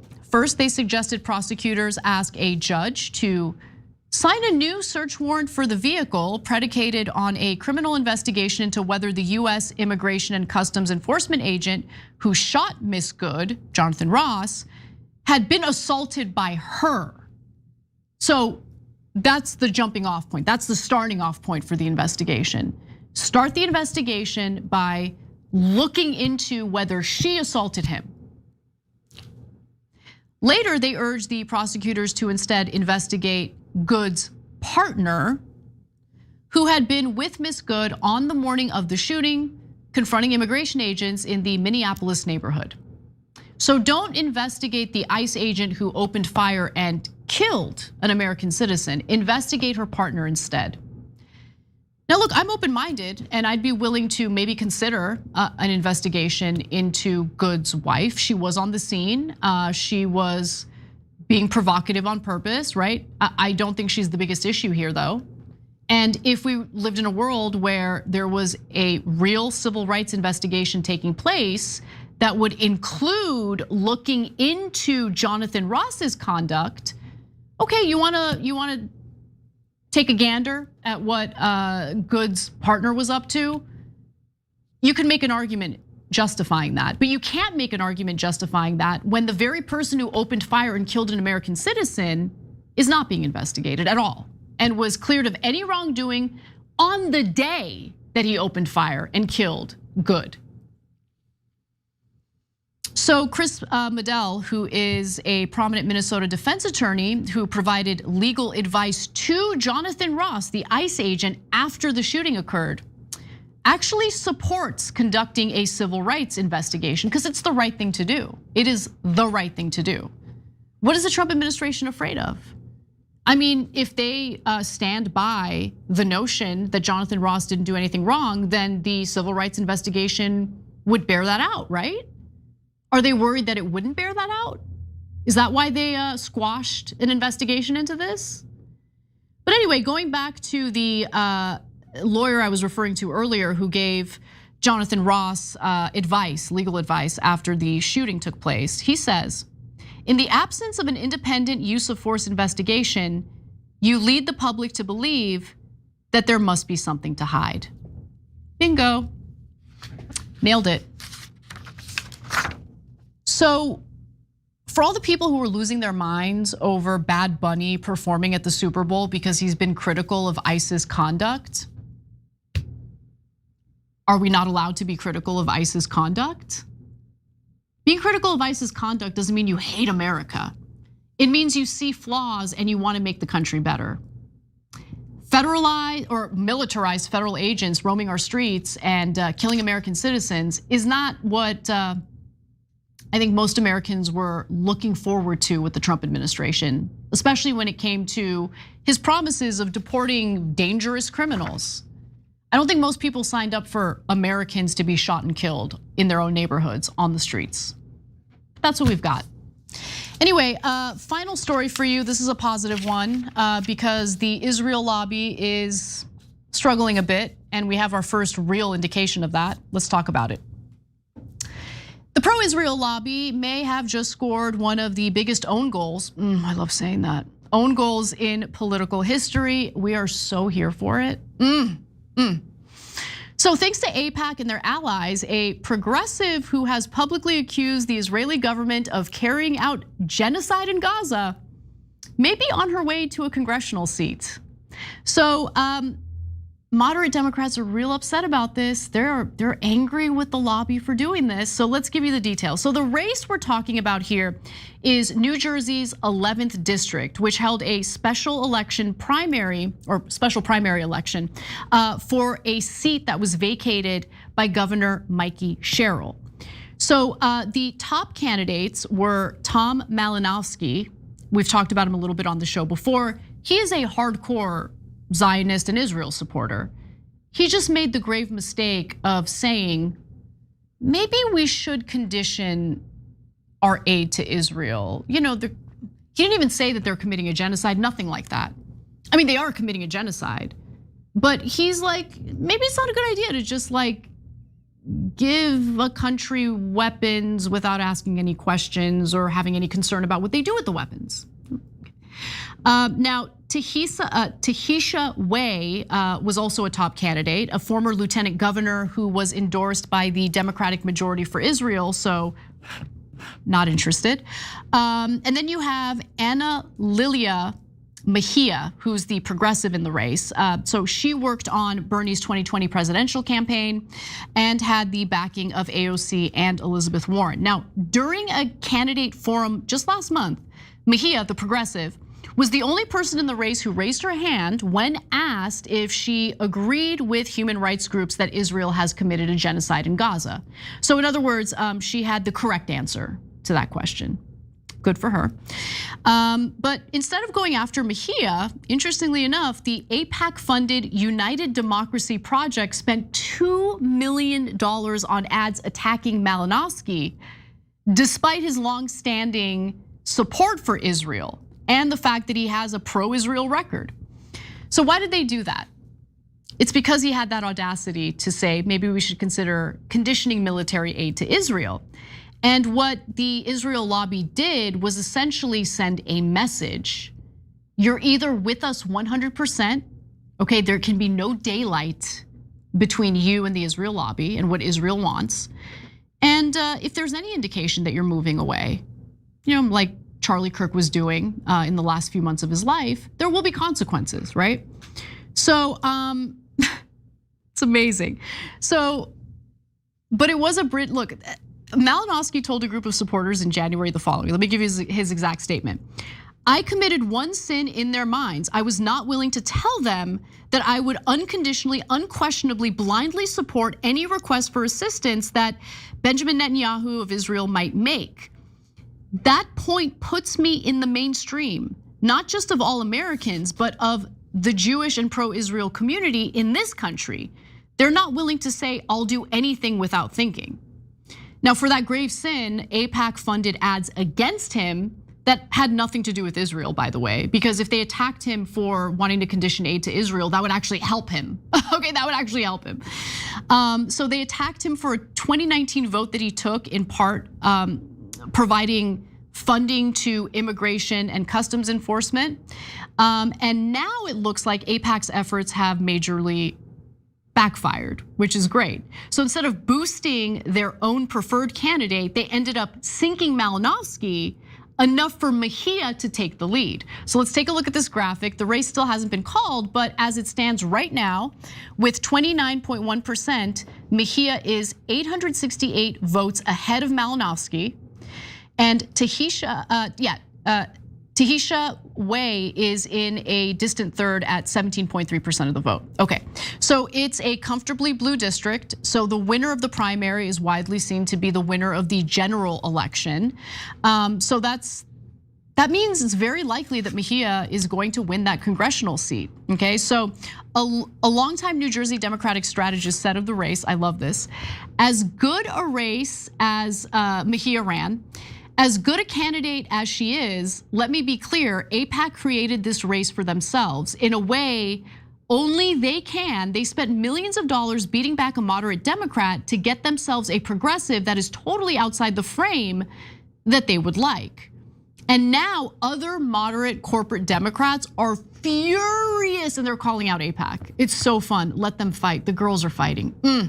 So Matt Bennett, the co-founder of the Democratic think tank Third Way, which is awful, called this one of the great own goals in the history of American politics, unbelievably dumb.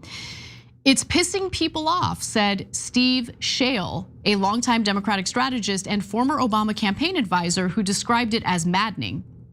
I'm really taking my time with this story because I love it. So even steadfast allies of AIPAC are upset because this was a dumb move. Okay, so you have Brad Schneider of Illinois, a longtime AIPAC supporter. He says that the actions in the New Jersey primary raised eyebrows, which isn't a strong statement, but let me give you more. He says, there's a chance that it's not going to be a new Dem that's in that seat, he said, referring to the new Democrat coalition, the useless centrist caucus he leads in the House. Quote, as we do the analysis, a lot of factors play into that, but certainly any group spending against a candidate that would have been a new Dem and instead electing a far-right candidate, come on, guys. This is not what we're hoping for here. And guys, I wanna be clear about something. I know nothing about Mejia's platform, and I really don't care. The reason why I don't care is because right now, for me, one issue matters, and that issue is, do you support the genocidal state of Israel? Mejia doesn't. Winner. If we don't decouple from Israel, this country has no future. And I mean that, I really mean that. So we'll see what happens in the general, but it is looking good for Mejia. But UDP defended their actions. They're saying in a statement, the outcome of the New Jersey District 11 race was an anticipated possibility, and our focus remains on who will serve the next full term in Congress. UDP will be closely monitoring dozens of primary races. Well, we'll be closely monitoring you guys, including the June New Jersey 11 primary, to help ensure pro-Israel candidates are elected to Congress. Well, guys, we have to fight tooth and nail and work real hard to prevent those types of candidates from winning, because they don't govern our country to benefit the American people. They do it at the detriment of the American people. They're corrupt, easily bought. They don't give a damn about us. And it's time to boot them out of Congress. We don't need them. Anyway, bonus episode is next. We'll be talking about the halftime show at the Super Bowl, the reactions to it and more. Don't miss it. We'll see you there, tyt.com/join. I'm sorry, we have to go.